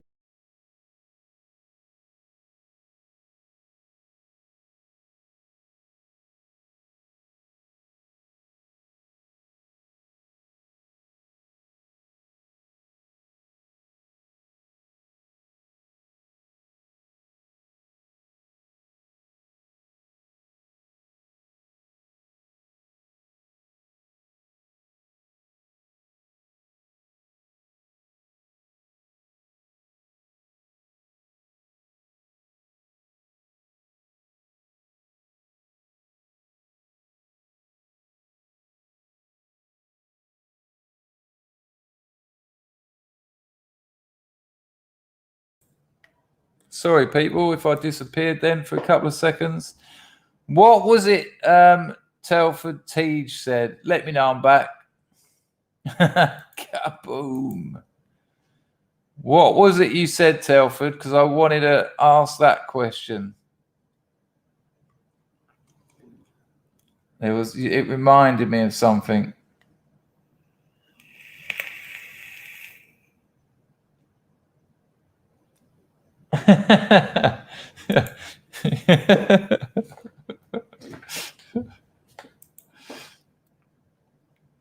What did Telford? Well, the mouse wasn't working, so when I turned it upside down to put the battery in, I miraculously managed to press the wrong button. Hello, Ian. It hasn't moved on much. Telford, what did you say before? And I said, remind me. I'll go and find it. Maybe you didn't want to say it again. Rag says a 68 is she sucks and you owe her one. Excuse me. Oh, Moslab says it's state by state in America.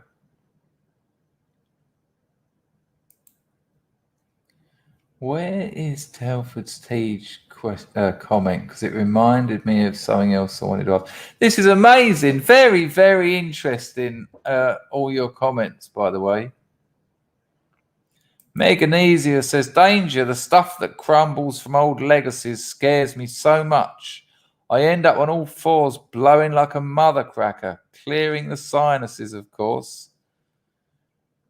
So are you hinting at something dark there? Thanks for the donation. Well, I don't want anyone to say anything they don't want to.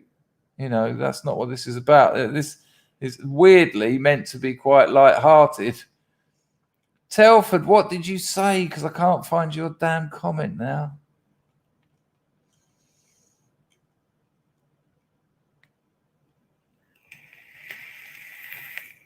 Loads of cracking comments.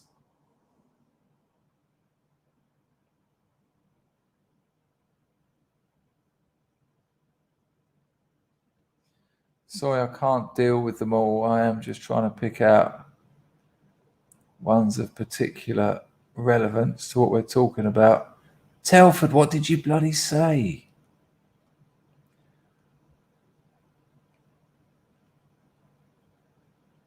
Alan Bastard, are you about yet? No, it wasn't that one. It was something Telford said. It put me on a different there was a slightly different angle I wanted to go down. Marzipan's dad's got two hands going. Just dish, dish, dish, dish. See you later, Custard. Take care, mate.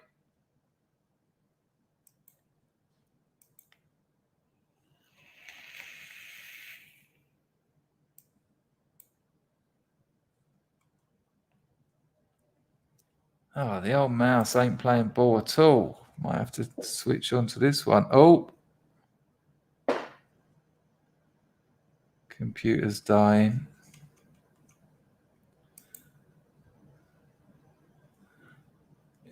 It's all right, Rags. I got it back. I got it back. Telford, what is it? Where are you? Why aren't you repeating that comment? You said something that was really interesting.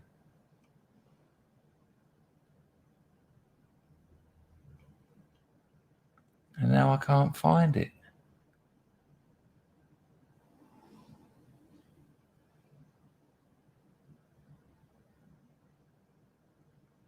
Carlson says, this topic is morbid. Yeah, but have you noticed how much everyone's talking about it? Because it is also something that we all deal with in life. It may well be morbid, but you know, a lot of life isn't easy. A lot of life is complicated. And, you know, sometimes I think it's interesting to investigate those. But I can't find Telford's. Oh, I should have made a note of it. StreamYard won't let me go back any further.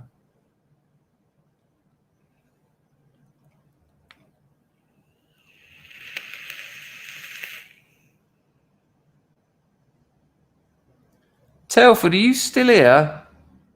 Damn, that's really annoyed me. Because it was going to get away from this slightly harsher stuff. And oh, yeah. Now I remember. So Telford said that he often thought about his mother, his girlfriend's mother, when he was tapping his girlfriend. Right. So, one in the chat. If not just occasionally, but when you're having sex with your partner, you think about countless other people. Not just you've done it once or twice, but frequently. Because I can remember a period in my life where I was with beautiful women, but I would be just fantasizing that it was a different situation. Hello, Doc Shelley. Good to see you, mate. That's right. That's what reminded me. Because I sometimes, maybe I'm being a bit naive, but I don't think that girls realise quite how much men tend to let their brains wander while they're having sex. I don't know about women, whether women do that. Pax Max, I don't know why I'm thinking, yeah.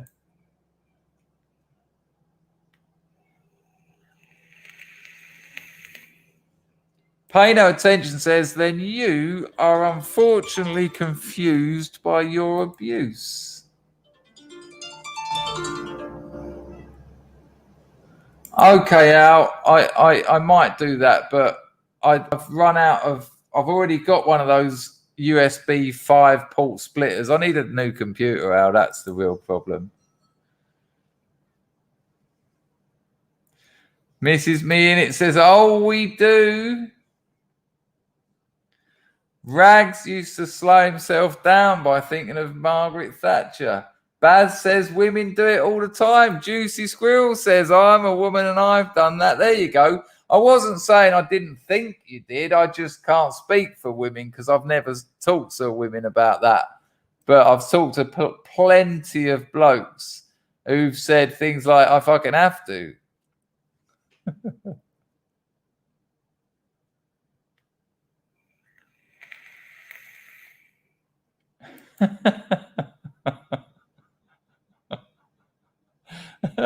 There's a lot of Margaret Thatcher here.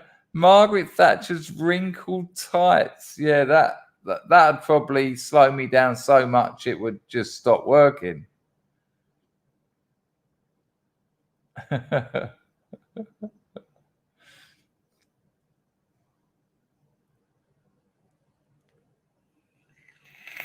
It was something special, wasn't it, Carlson? That was a WhatsApp thing. I've got work to do after this stream. It's quite annoying because it's gone 1 a.m. It's now Monday morning for me, and that's damn unpleasant. Well, Al Mac. So Grego the other day admitted to once having a bit of a thing for what's her name? How do I sort this out? For oh Lord, what was her name again? For Rachel Maddow, but he sent me a photograph of her back in the day that we'll have a look at now, and we can forgive Grego a little bit because Maddow apparently once looked like that. That is Rachel Maddow.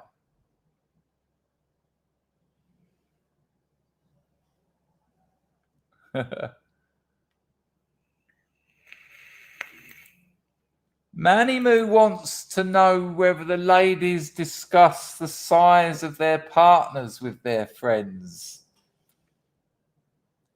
I think that's probably a yes.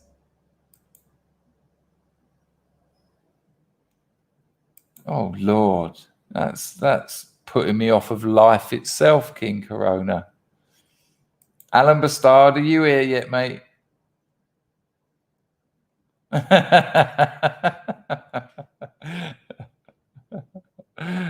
Kieran's still not forgiving you, Grego.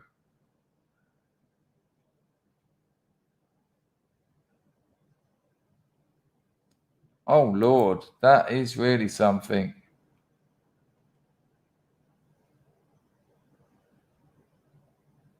Yeah, 42. I mean, I'm not. I intentionally tried to avoid talking about children. That's why I sort of said 15. You know, teenagers. I should have said 16. Then we could have avoided the legal issue. But I tended to agree in that rehab situation because when he said no, he said it wasn't abusive, and I thought, well, that's fair enough. Why are they telling him it was?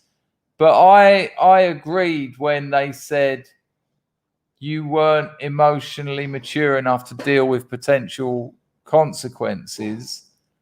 For me, that nailed it. For me, that made me think, actually, that's the kicker.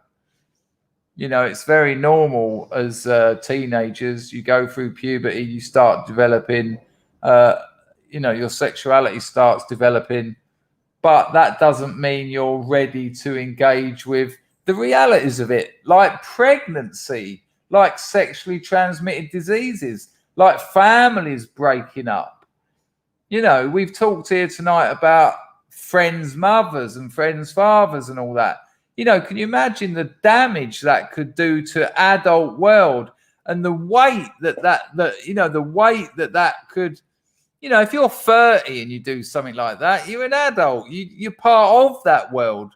But as a 15-year-old, that's going to screw you up. I think talking about mad out. Yeah, I think and listening to what a lot of people here have said, I think I agree with that analysis that it doesn't matter whether as a 15-year-old boy you fantasized about that sort of thing and it felt good.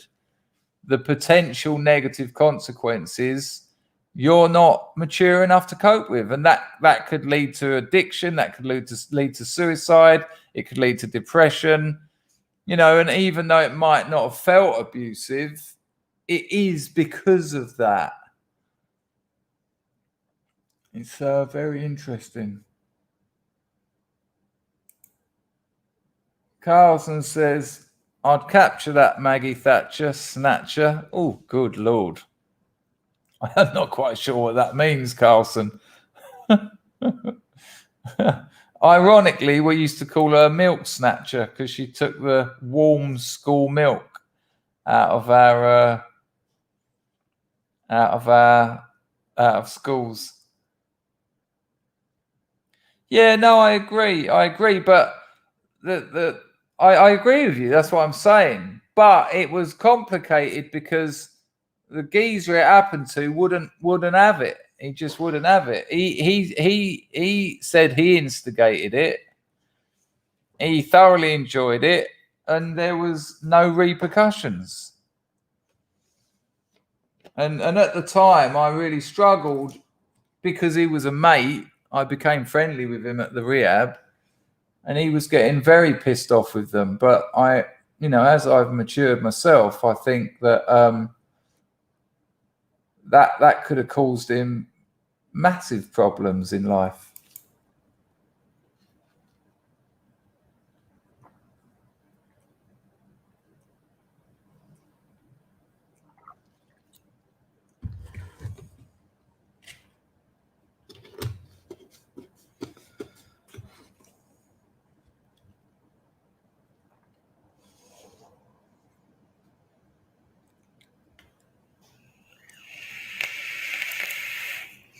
.42 said, a 15-year-old kid in America knocked up his 25-year-old teacher and they took child support from his paper round instead of doing her for abuse. Yeah, and I think they do get treated very differently socially. I think the gender difference is treated very differently. And it's another example of men getting shat on, you know.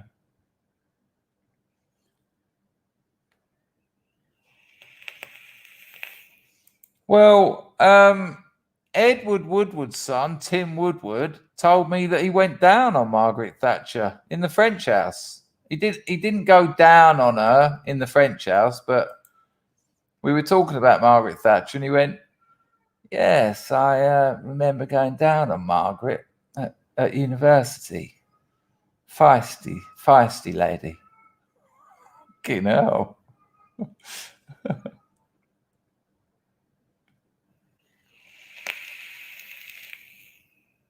Yeah, absolutely. And I think because there weren't, he struggled to see that it's high risk. It's high risk, and it's irresponsible by the adult. The adult is being irresponsible because there's no care for the kid. There's no care. It's selfish because as an adult, she can deal with the potential fallout, but that could have led that kid to all sorts of problems. Yeah, I think so as well. And I think that's what they were trying to say to him, that because it's a blokish thing, he just continued to sort of go with it. Whereas in truth, he wasn't emotionally prepared for the realities of it.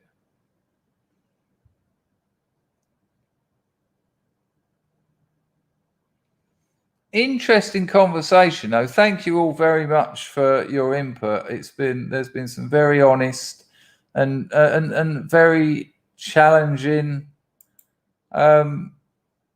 comments here. Rag says, Chris, there was a case here. You're talking about Ireland, Northern Ireland, right? Of a 15-year-old girl with a 22-year-old boyfriend, and he's doing 3 years for child abuse. Ouch. But he would have known that, though. You know, he would have known that that was against the law. That is... It's all very strange, isn't it? No, he didn't confirm the teeth. The teeth... Yeah, there you go. I think that's what it comes down to, isn't it? It comes down to sexual and emotional maturity. And social maturity as well. Social maturity.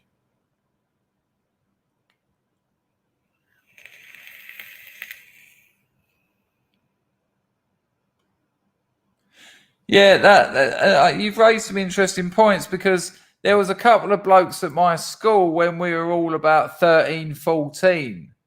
And they were banging some woman called Dirty Val.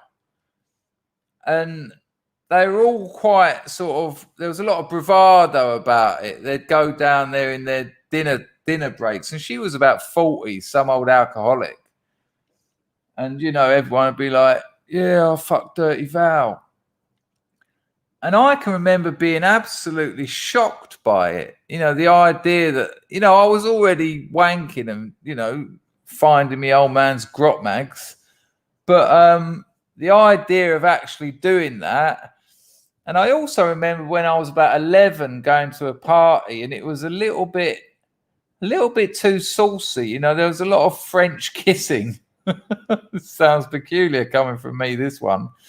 But I can remember the day after feeling a little bit like I didn't really know how to cope with it. It felt like it was all too much. You know, before that, any sort of like boyfriend, girlfriends I'd had, it was just hold hands and walk around the park.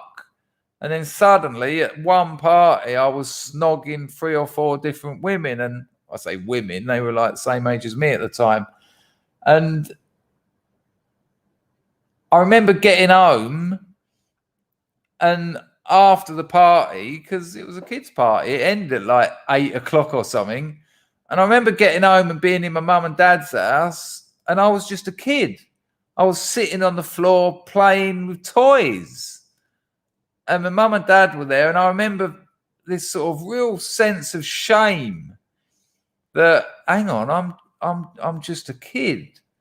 But an hour ago, I had some bird's tit in my hand and my tongue down her throat, and it didn't feel good. It didn't feel right. You know, it felt great at the time, but there was a definite disconnect between my normal life and something that now felt like a secret.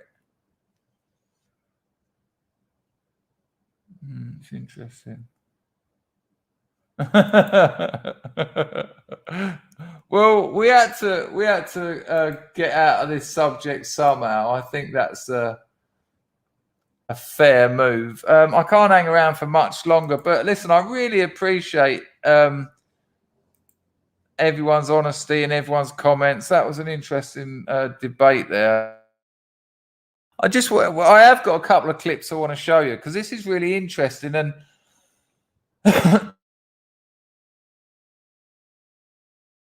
this all over the mainstream media. I mean, I can believe it isn't all. I might have a little wee actually, and then you'll probably get another 20 or 30 minutes out of me.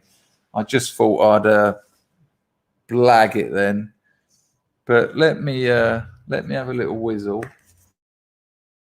A little article that, in a sane world, this article would be all over Fionn. What was it about? Anyone want to? See you in a minute. Oh, I nearly lost my clamour.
Right, so massive change of subject here.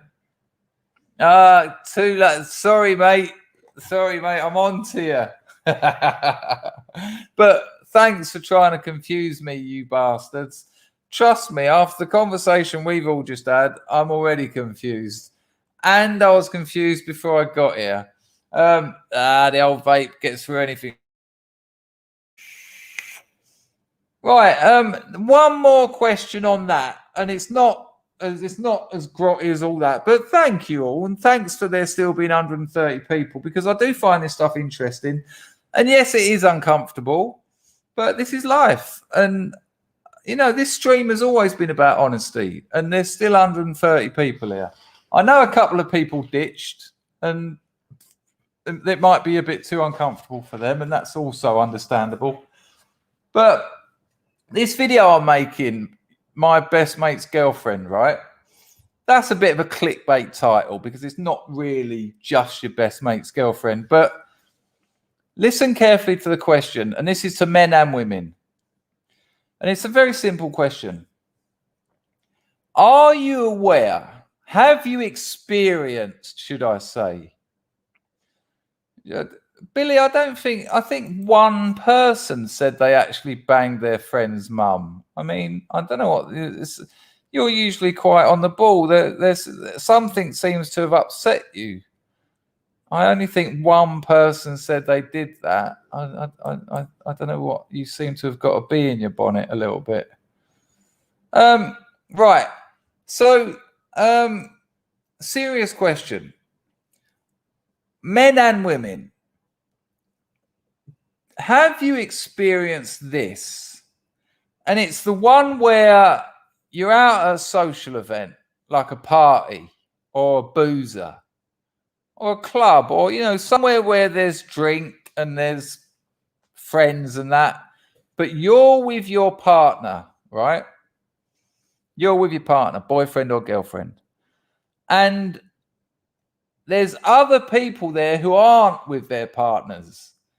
And because of that, they're super relaxed. They can tell stories of crazy things they've done. They can be knocking back the beers and being all fun and exciting. But you can't, because for example, you can't get totally shit-faced because you want to look after your missus. You might have to get a bus home or a train home. And you don't want to get on the train going, sorry, love. You want to look after her. You also can't tell all your crazy stories from being on holiday because your missus doesn't want to hear them. She's laughing her head off at one of your mates talking about when he took 2 Thai prostitutes, blah, blah, blah. And you start feeling a little bit dull. You start feeling a little bit boring because your girlfriend's there. And you have to sort of get down a bit. You have to just sort of put up with it. Give me a 1 in the chat if you are aware of what I'm talking about. That sort of, where you're kind of restrained to an extent, and it makes you feel a little bit not necessarily unattractive, but it's almost by virtue of because your partner's there, you're seeming a little bit dull. This is very interesting. Loads of ones. Because these are the kind of dynamics I'm talking about.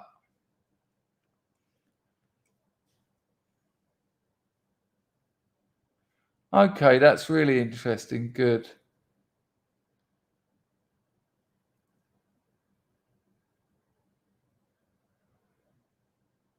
That's very, very interesting.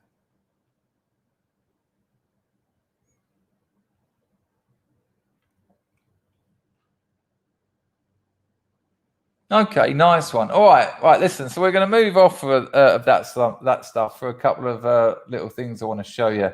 So this article I've only found this in theconservativebeaver.com.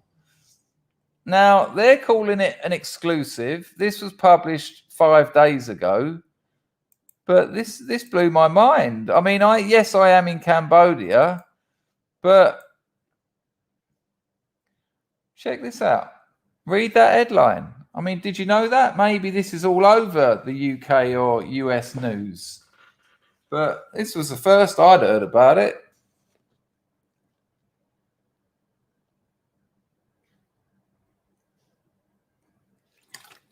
Wife of Pfizer's CEO dies after complications from that. Yeah, so you haven't heard anything about this, no? That King Corona, it is a kablamo. Yeah. I don't know beef-based, but it would appear to. And then, then they say, Miriam Borla, the wife of Pfizer CEO Albert Bourla, has died from complications from the Koof vax early Wednesday, according to her doctor. She passed away in the emergency room at the New York Presbyterian Lawrence Hospital after being brought in by paramedics.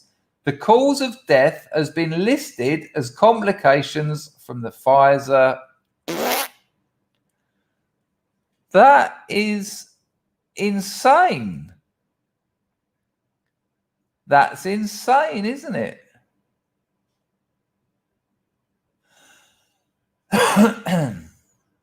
Miriam Borla lived in a New York, blah, blah, blah. We don't need to read that. This is where it gets interesting, though. Look at this.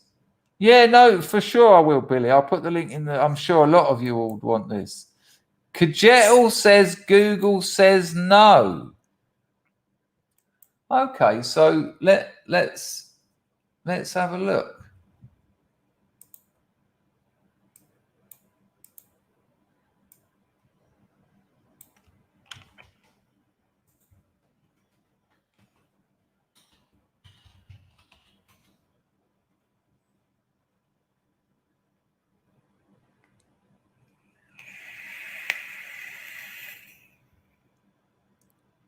See, I'd be very concerned about who is saying yes or no. Let's have a look at this one. We're going to have to drop it back because I didn't put the audio on it.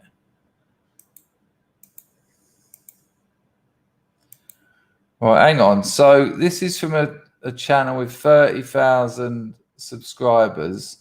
It says it's got 3 comments, and yet I can't see any of them.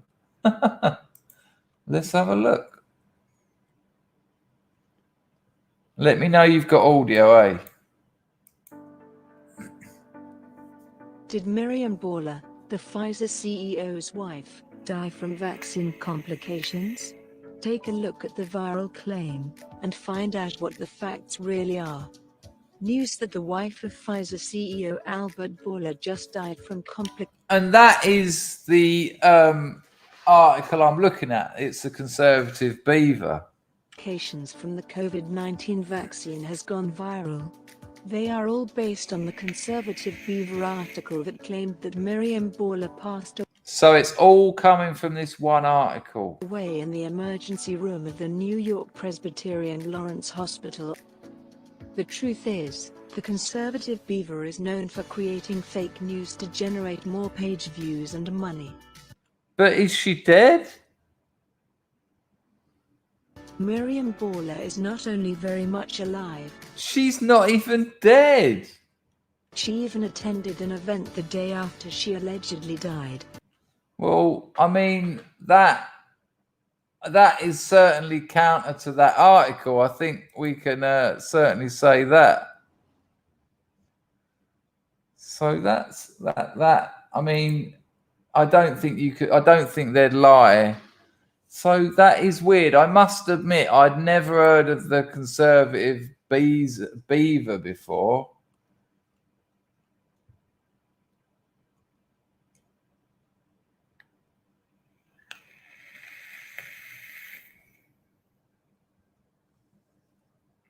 How peculiar.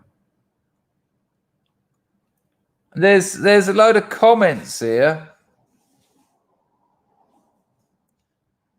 Lil Bullet says, your Rittenhouse Live coverage comments are invisible. Really? Good gosh. These comments are interesting on this article. Look.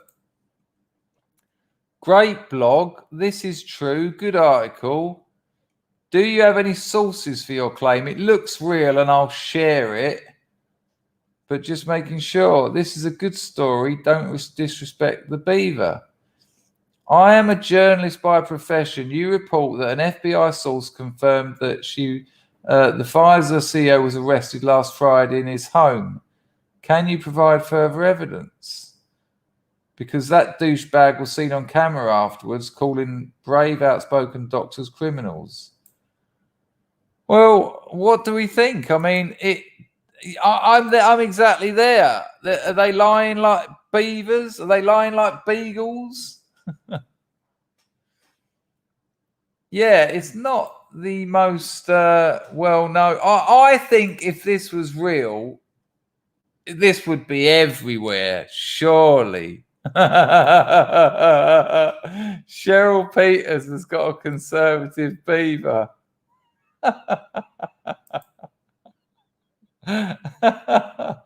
You wouldn't want a liberal one, would you? Let's be honest. Yeah, you'd think it would be. I think this would be all over the place. Surely it would be everywhere.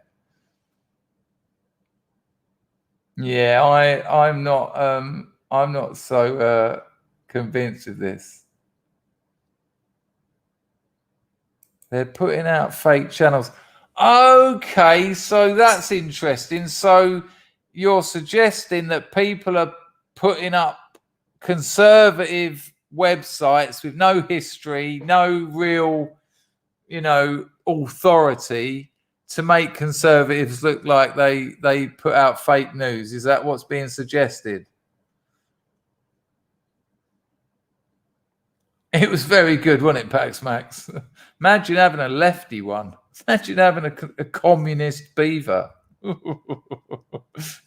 You'd have to share it with everyone.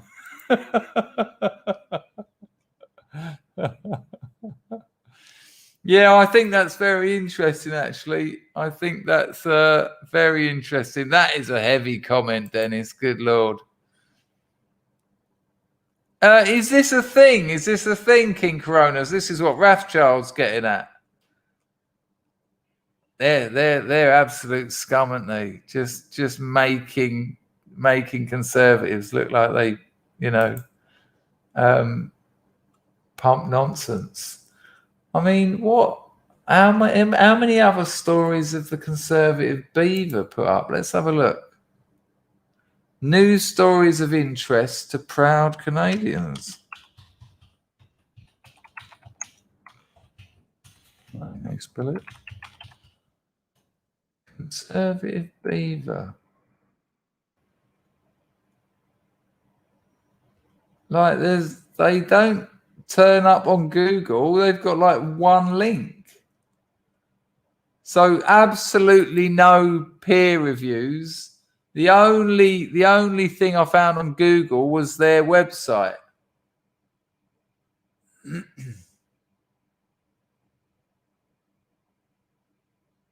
It does look a bit of a dodge website. Look at this. This has been if this is your landing page. Look, I don't know.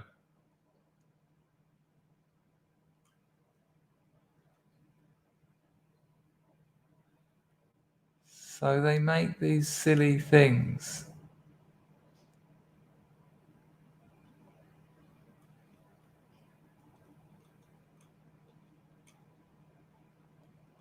Maybe. All right. Well, certainly some further investigation to be had there.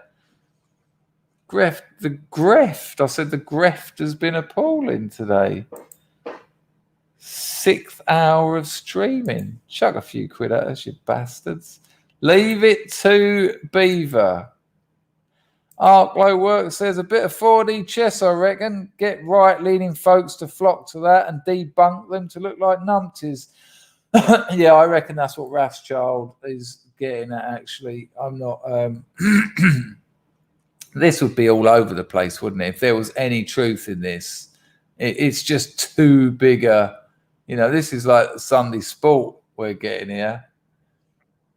All right, no worries. Right, we've been looking at some scientific stuff. Reese, 140 in the Sunday afternoon show. Lovely to see you, people. I found another little bit of science. This is called Rott's Chaos Pendulum. Kind of mind-blowing. It's only 2 minutes. Have a look at this. Rott's Chaos Pendulum. What's interesting about it is check out the initial movement. So there you go. Rott's Chaos Pendulum, based on the work of Nikolaus Rott, 1918 to 2006. And then it tells you who made the video.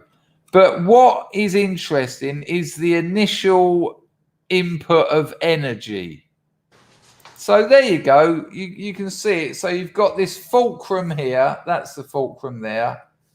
What I'm guessing is I can't say for sure that they're the same weight, but they would appear to be level. So I would guess they were the same weight. I'll put in a bit of initial energy on this one and check out the movements. It gets quite something. So that's the initial movement, just dropping it. Now watch this.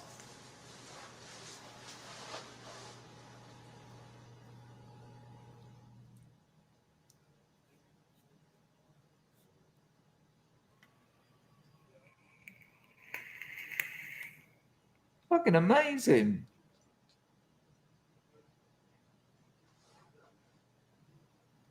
I mean, for someone like me who's totally not physics minded at all, this is mind bending. Right, then just goes mad with it, but check it. It starts finding patterns.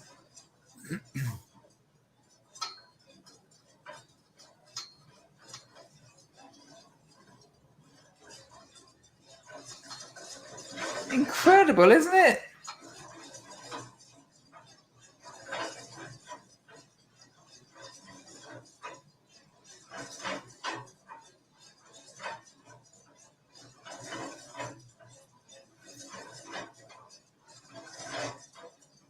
It's amazing that at a certain amount of energy, it just started repeating itself.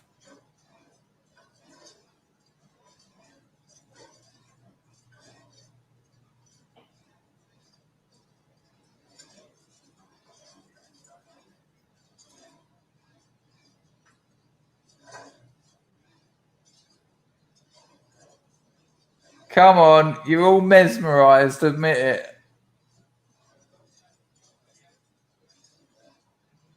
Amazing, isn't it? There you go. Rot's pendulum. There's plenty more videos of Rot's pendulum, and there's plenty of other.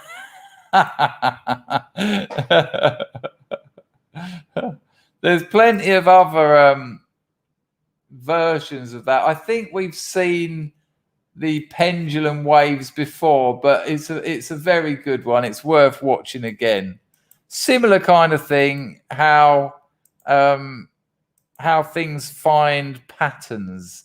I mean, we have watched this, and we watched it quite recently, but come on, it's Sunday afternoon. Check this out.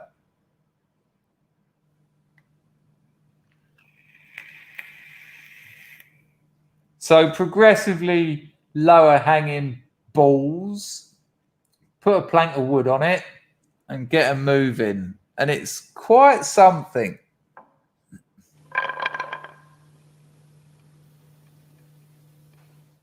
The way it moves between chaos and patterns is remarkable.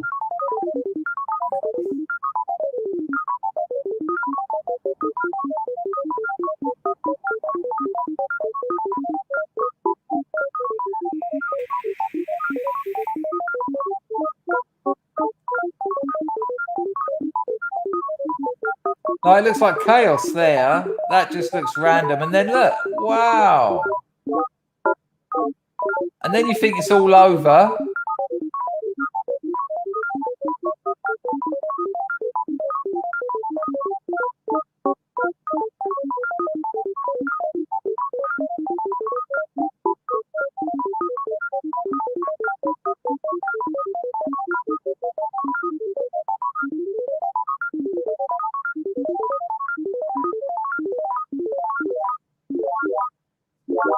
Incredible, huh? Still got a little bit in it. Look at that. That looks like it's going in circles. Mind blown. And I'll tell you what, if that is your cup of tea, there is one hell of a rabbit hole there. I got absolutely caught up in it. Now, this one, I've had a few problems with getting it to play, but there's two reasons why I want to show you this. Right. Unfortunately, this company is the BLM group. I mean, that's a shame. But yesterday, we watched that EMF, Epsom Mad Funkers. What was their song? What was the EMF hit? Come on, first person with the EMF hit. What was it? You're unbelievable. That was it. Ooh, you're unbelievable. Right. So do you remember we looked at it? The very low tolerances. They made that little cube that was a puzzle. So I went down a rabbit hole there, and I found this company. Thank you, Al. Very kind. It's been a blast and mind-boggling at the same time. Al, I really appreciate donations, especially on streams like tonight. I knew that a few people would get riled. I knew that a few people don't like talking about the things that I wanted to talk about. But I'm trying to put a video together about that stuff. And it is hard to speak about those things. It does make people feel uneasy. And it also taps into things people don't want to talk about. But that... we shouldn't avoid them just because of that. So to actually get a donation and a comment like that means a lot to me. Is Alan Bastard here yet? But so thank you, Al. So this is a company called BLM, the BLM Group, and they are involved in, I can't believe the amount of people who knew the EMF song. What I like about this, so this is some tube fiber laser cutting, and it's incredible, right? It's incredible. For me, I just find this amazing. So they're cutting using this tube fiber laser. I don't even know what that is. But not only am I impressed by what their tooling can do, but the quality of the video, and this is marketing video for this company. This is what, when a client goes to them and says, look, we need blah, blah, blah, blah, blah done. Can you do that? Do you have a tube fiber laser cutter? This is an incredibly well put together promo video, but also what the tool is actually doing. So there's two things to look at here. A very well made video, and you know, anyone here who's ever been involved in photography or cinematography, filming moving image, when you're dealing with things like lasers, anything involving light, it's fucking complicated, because it's going to skew the whole lighting. And this is near perfect. So this is essentially a marketing video for a company that does this laser cutting. But check it out. Both the video and the product are quite something. It's 3 minutes. So if it's not up your Strasse, check it out.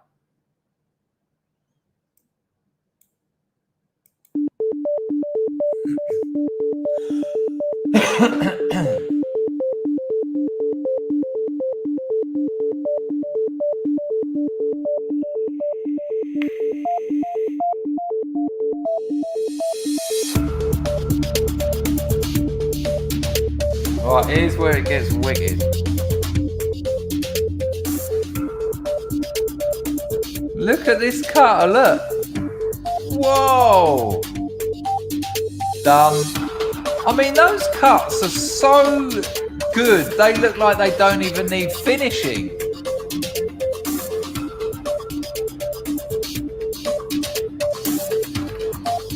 Look at this, look. Bosh, bosh, bosh. They're cutting through like, what's that? 8 mil steel? Oh, that's a bit thinner actually. That's about 2 mil, isn't it?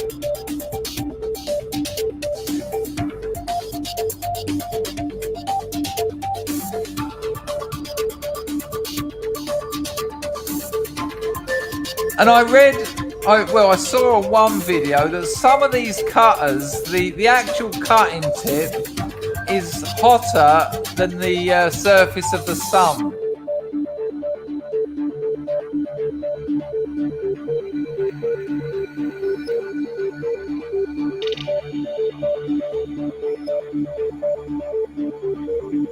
Damn snazzy video as well. Look at the size of the machine.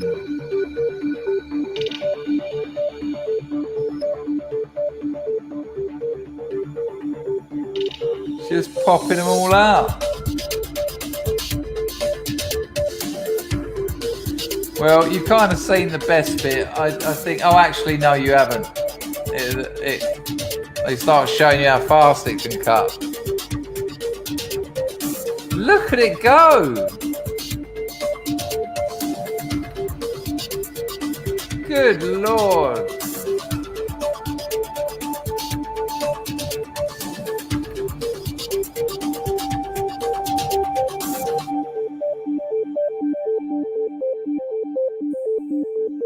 Incredible.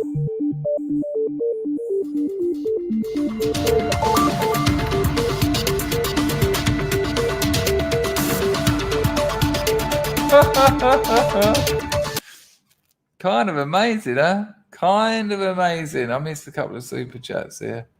Let's have a look. Done house. Lil Bullet. Chris, a lot of people unloaded some shit today. They certainly did, but I think it's a relatively safe environment here. I mean, I trust you all. And I don't think people have done. You're all right, Billy. That's fair enough, mate.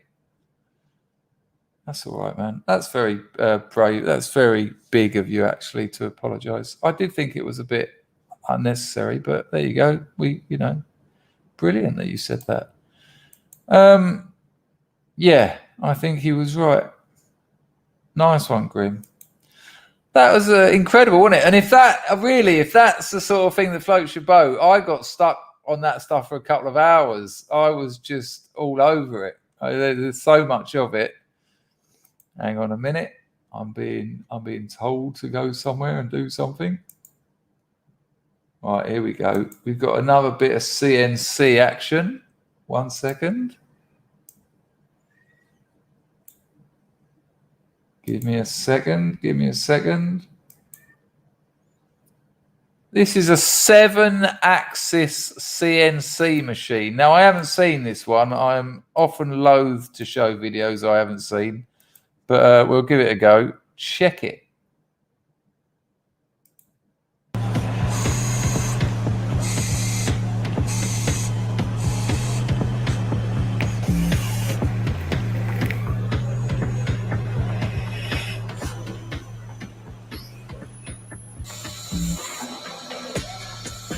So by 7-axis, I imagine it's talking about all those angles it can come at this bit of metal from.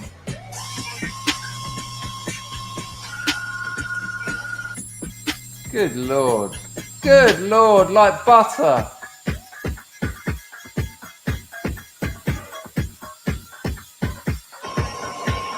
Isn't it crazy you can knock out components with that kind of precision at that speed? That is just like solid steel.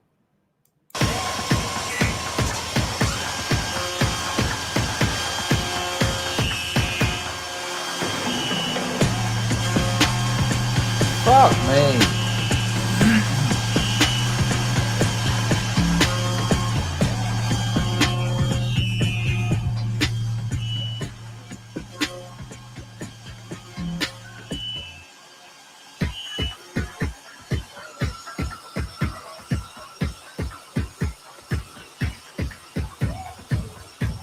I bet there's money in being able to program these things, being able to actually, get it working, so to speak.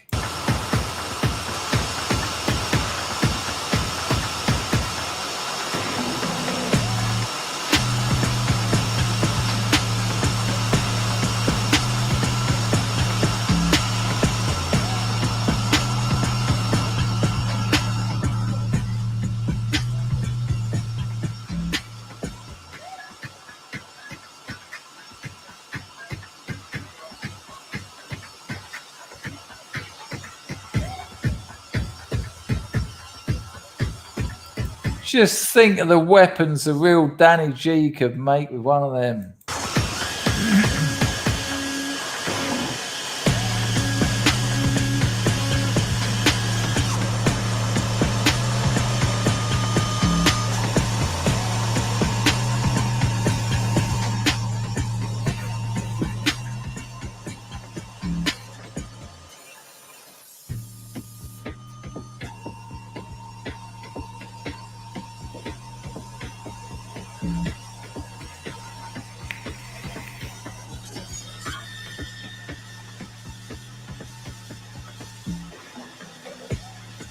All right, we've got the idea with a 7-angle CNC machine. It's incredible. It really is, isn't it? It's kind of hypnotic.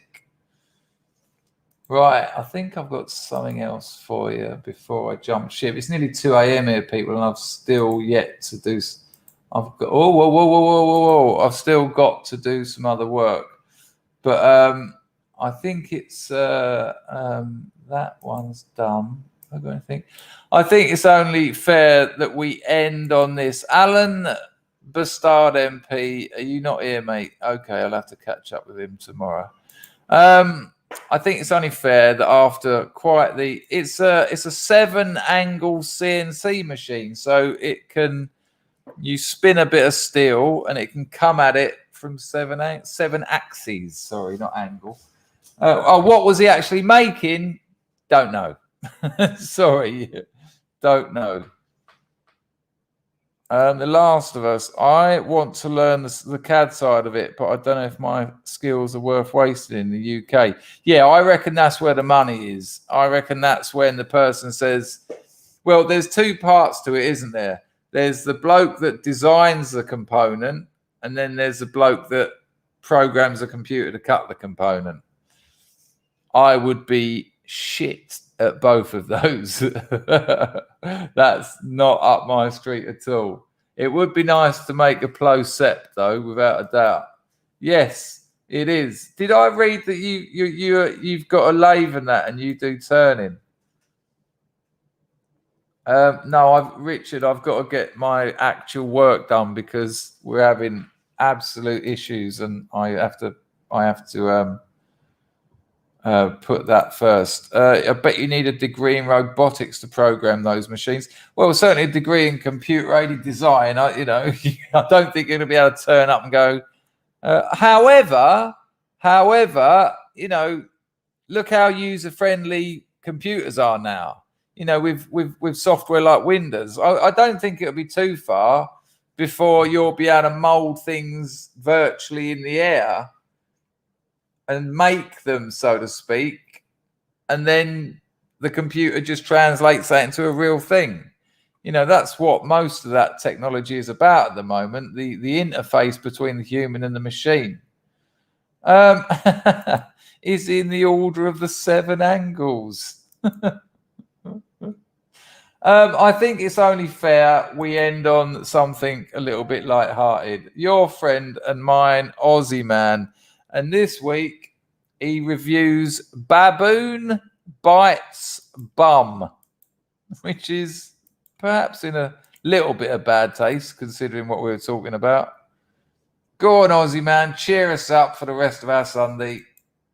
Oh, there you are. Hey, mate, I've been following you for a while. I'm just wondering if you can help me. How you could do? I'm good. Look at this beautiful animal. Meters away from me. I hope he's not going to flip and headbutt me. I'm not going to flip and headbutt you. I had to run up to a rock and hide away from this guy. Oh, you didn't have to. I'm not looking to headbutt you. I just want to know if you can help me. Hey, Kudu. You're not even listening. Hello. I'm just wondering if you've seen my mate, Terry. I've never been this close to a kudu Terry! in my life. Terry, where are you? It's followed me for almost a couple of minutes. 20 minutes. So 20? I decided to climb a rock and get away from it because those horns will impale me. Look at these horns. That's true. If I wanted to, I could open up your guts all over this bush floor. Hey! Whoa!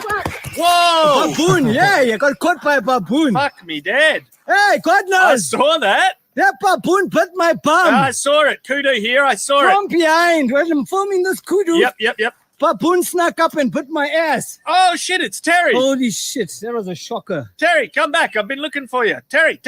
In my life. I don't know why I did that. He is a cheeky bastard. I do Did apologize. you see that? God knows. I saw it. He's my friend. I had to run away from this kudu. Can you see where I'm standing? You never had to run from me. And whilst I'm looking at this kudu, Yeah, Terry. the baboon, Terry. he came from behind and bit my bum. I'm so sorry. Huh? I'm so sorry about that fucking dickhead. Which one? I can't see it. Ran away. I'm on this rock here, my friend. He's a bastard. I don't know these animals. They're not my animals. Just know they kill me. Yeah.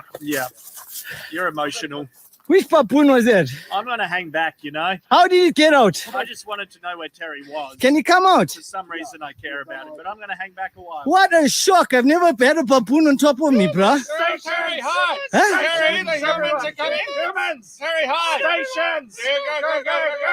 Go. Imagine having one of those fucking things running free. I'm just sick of all this bloody immaturity. You kicked from behind. I know about you. What that bullshit? Beautiful animal zebras. Absolutely beautiful. Look at that. Sick of all this bloody immaturity. Look at that, man. Incredible. Absolutely beautiful.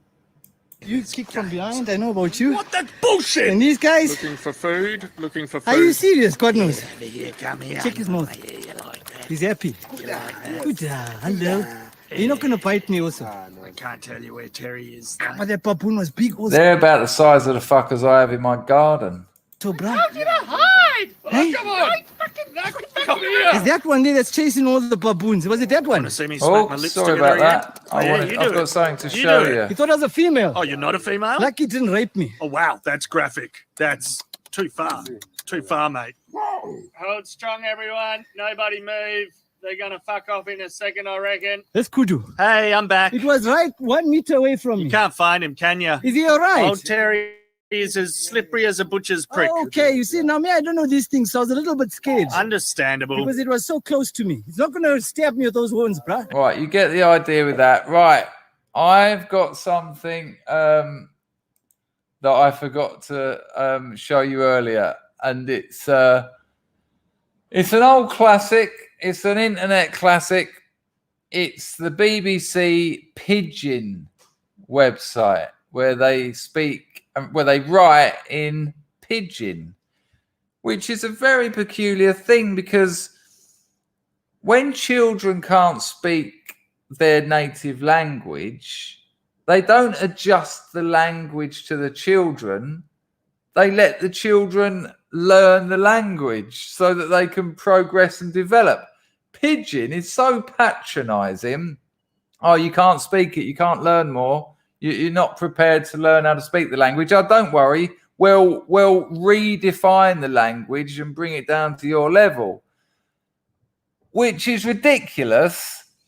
But fuck me, does it get hilarious when you find articles like this in Pidgin? Prepare thyselves. Hang on. Yeah, I agree. Check this out. Prepare yourself. Just give you a couple of seconds to believe what you're reading. Okay. This is from the BBC. This is what the BBC license payers pay for. How to keep your penis clean. Check out this healthy tips. Okay. To practice good hygiene, day important for pessing health, whether you be man or woman. If you be man, one of the important organs for your body now your penis. The penis now sex organ for men and a day mature during puberty. Apart from him sexual function, the penis now we are urine that pass comfort from the body. And to keep that area clean, savvy people don't give tips on how to keep that area clean so that ego work well. Tips on how to keep your penis clean. Wash the penis with warm water every day when you day shower or bath. If you get foreskin, pull them softly and wash the under well. If you no wash the under the foreskin well, one liquid substance, way them they go smegma, fit begin gather dear. Smegma na one natural lubricant, way they keep the penis moist. Now for the head of the penis, AD and under the foreskin.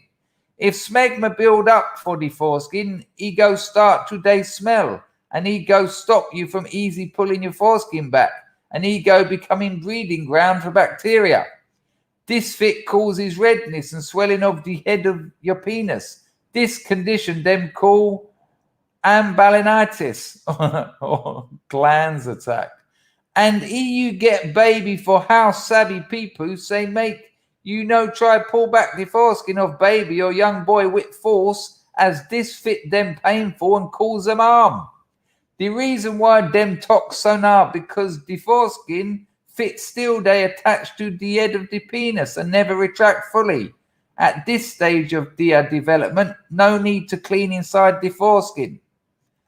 There you go. How to avoid to get sore for your penis. Too much washing of the penis with soap and shower gel fit cause sore. To wash your penis once a day with warm water and then dry and gently day enough to maintain good hygiene. If you want to use soap, choose mild or non-perfume soap to reduce the skin irritation. Avoid to use talc and deodorants for your penis as ego cause irritation. blockus and pubic area. No forget to clean the base of the penis and the blockus area. Sweat and air can combine to produce one strong smell, just like bad smell from armpits. That area need frequent washing to stop sweat to accumulate, especially as them day enclosed for underwear for most of the day. Make sure, say, the area between the base of the blockus and the anus stay also clean and odor-free. Look out for any unusual lumps or swelling for your blockus. We know the day before. Source, NHS.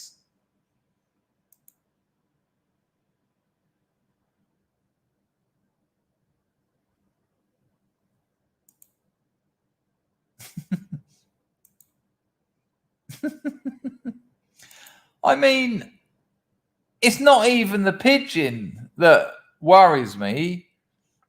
It's that adults are being given advice to clean your cock. Who doesn't clean their cock? Well, I think I can't say it, but it's fucking absurd. I mean, the infantilization of this whole thing. Yeah, it's look at that. Hang on, look. Yeah, it's what it feels like. It's fucking madness. Wash your cock.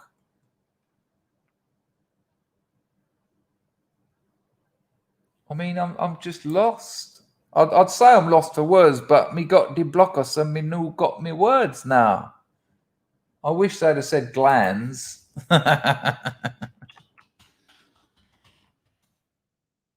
Get the glands. Okay.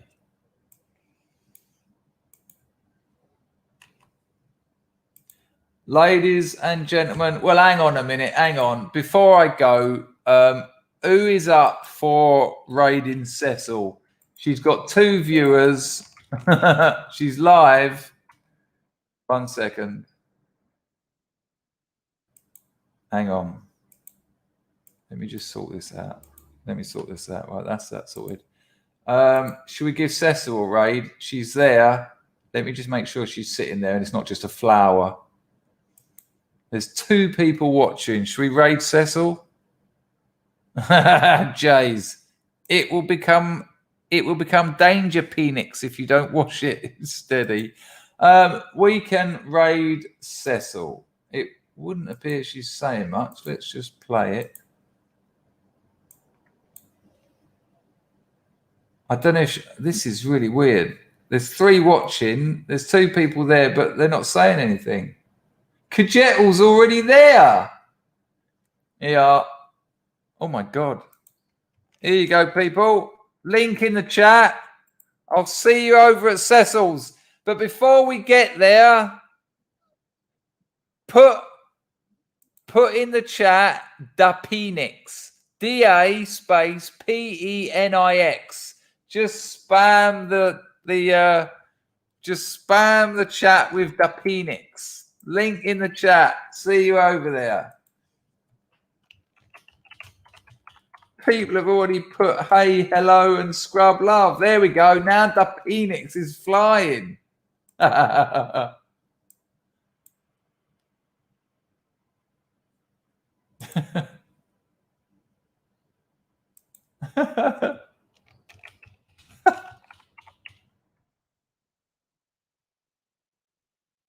Manny Moore's banned. Terrible. She said the Penix. She's got her mic off, bless her. Muted. Cecil, you're muted, woman.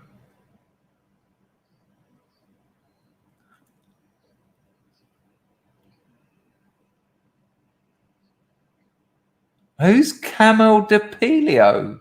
There's 28 of us in there.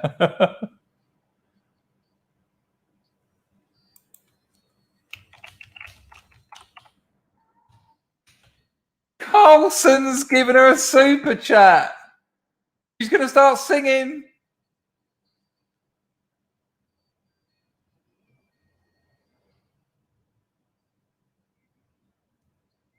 This is a mess of a stream, isn't it?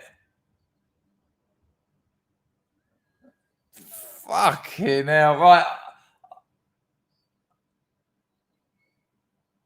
Yeah, sorry, people. I've got to leave that. It's just a wreck of a stream.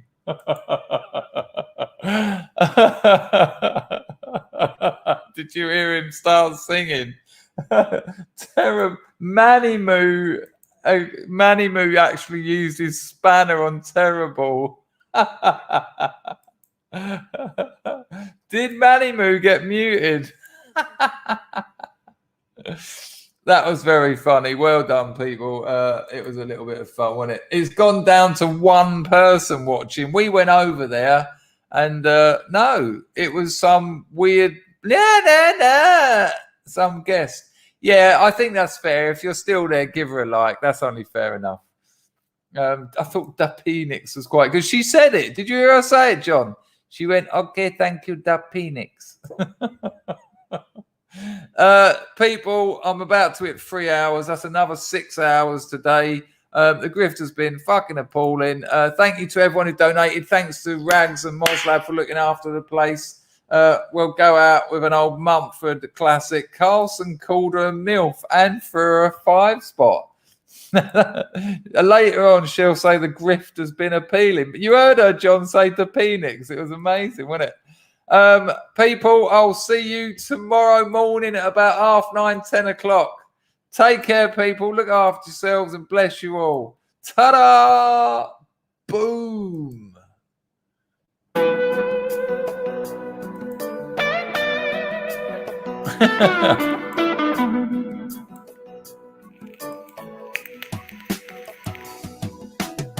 Yeah.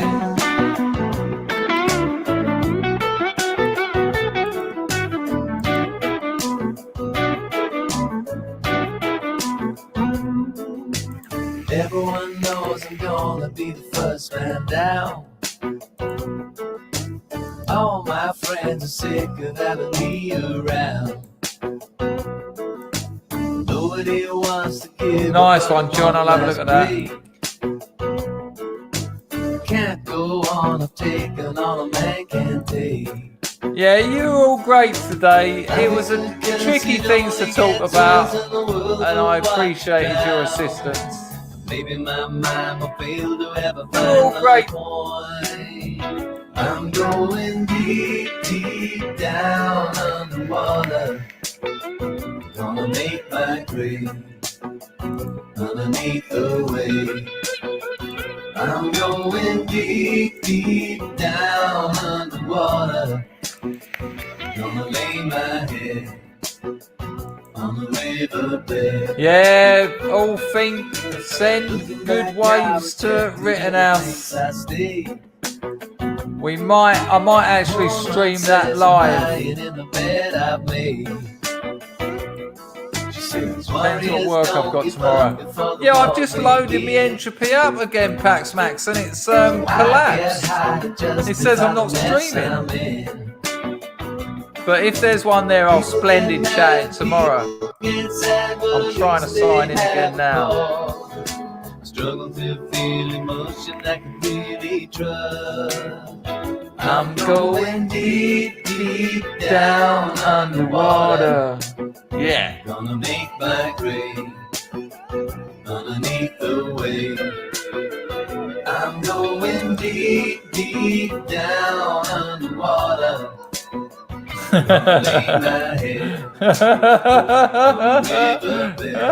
I can't believe I missed it.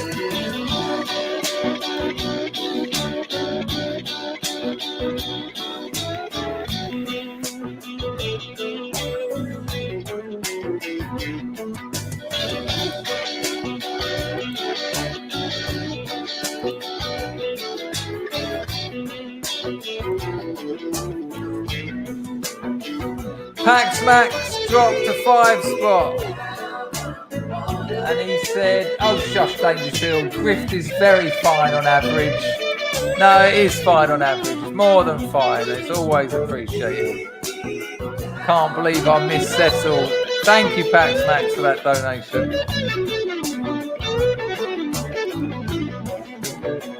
Can't believe I missed Cecil saying, putting underwater. Fat's glands up. One more like for that 100. Someone do it. Maybe. Oh, I've already done it. Nice on Rags. Nipples. Yeah, see you about 9:30, 10 o'clock.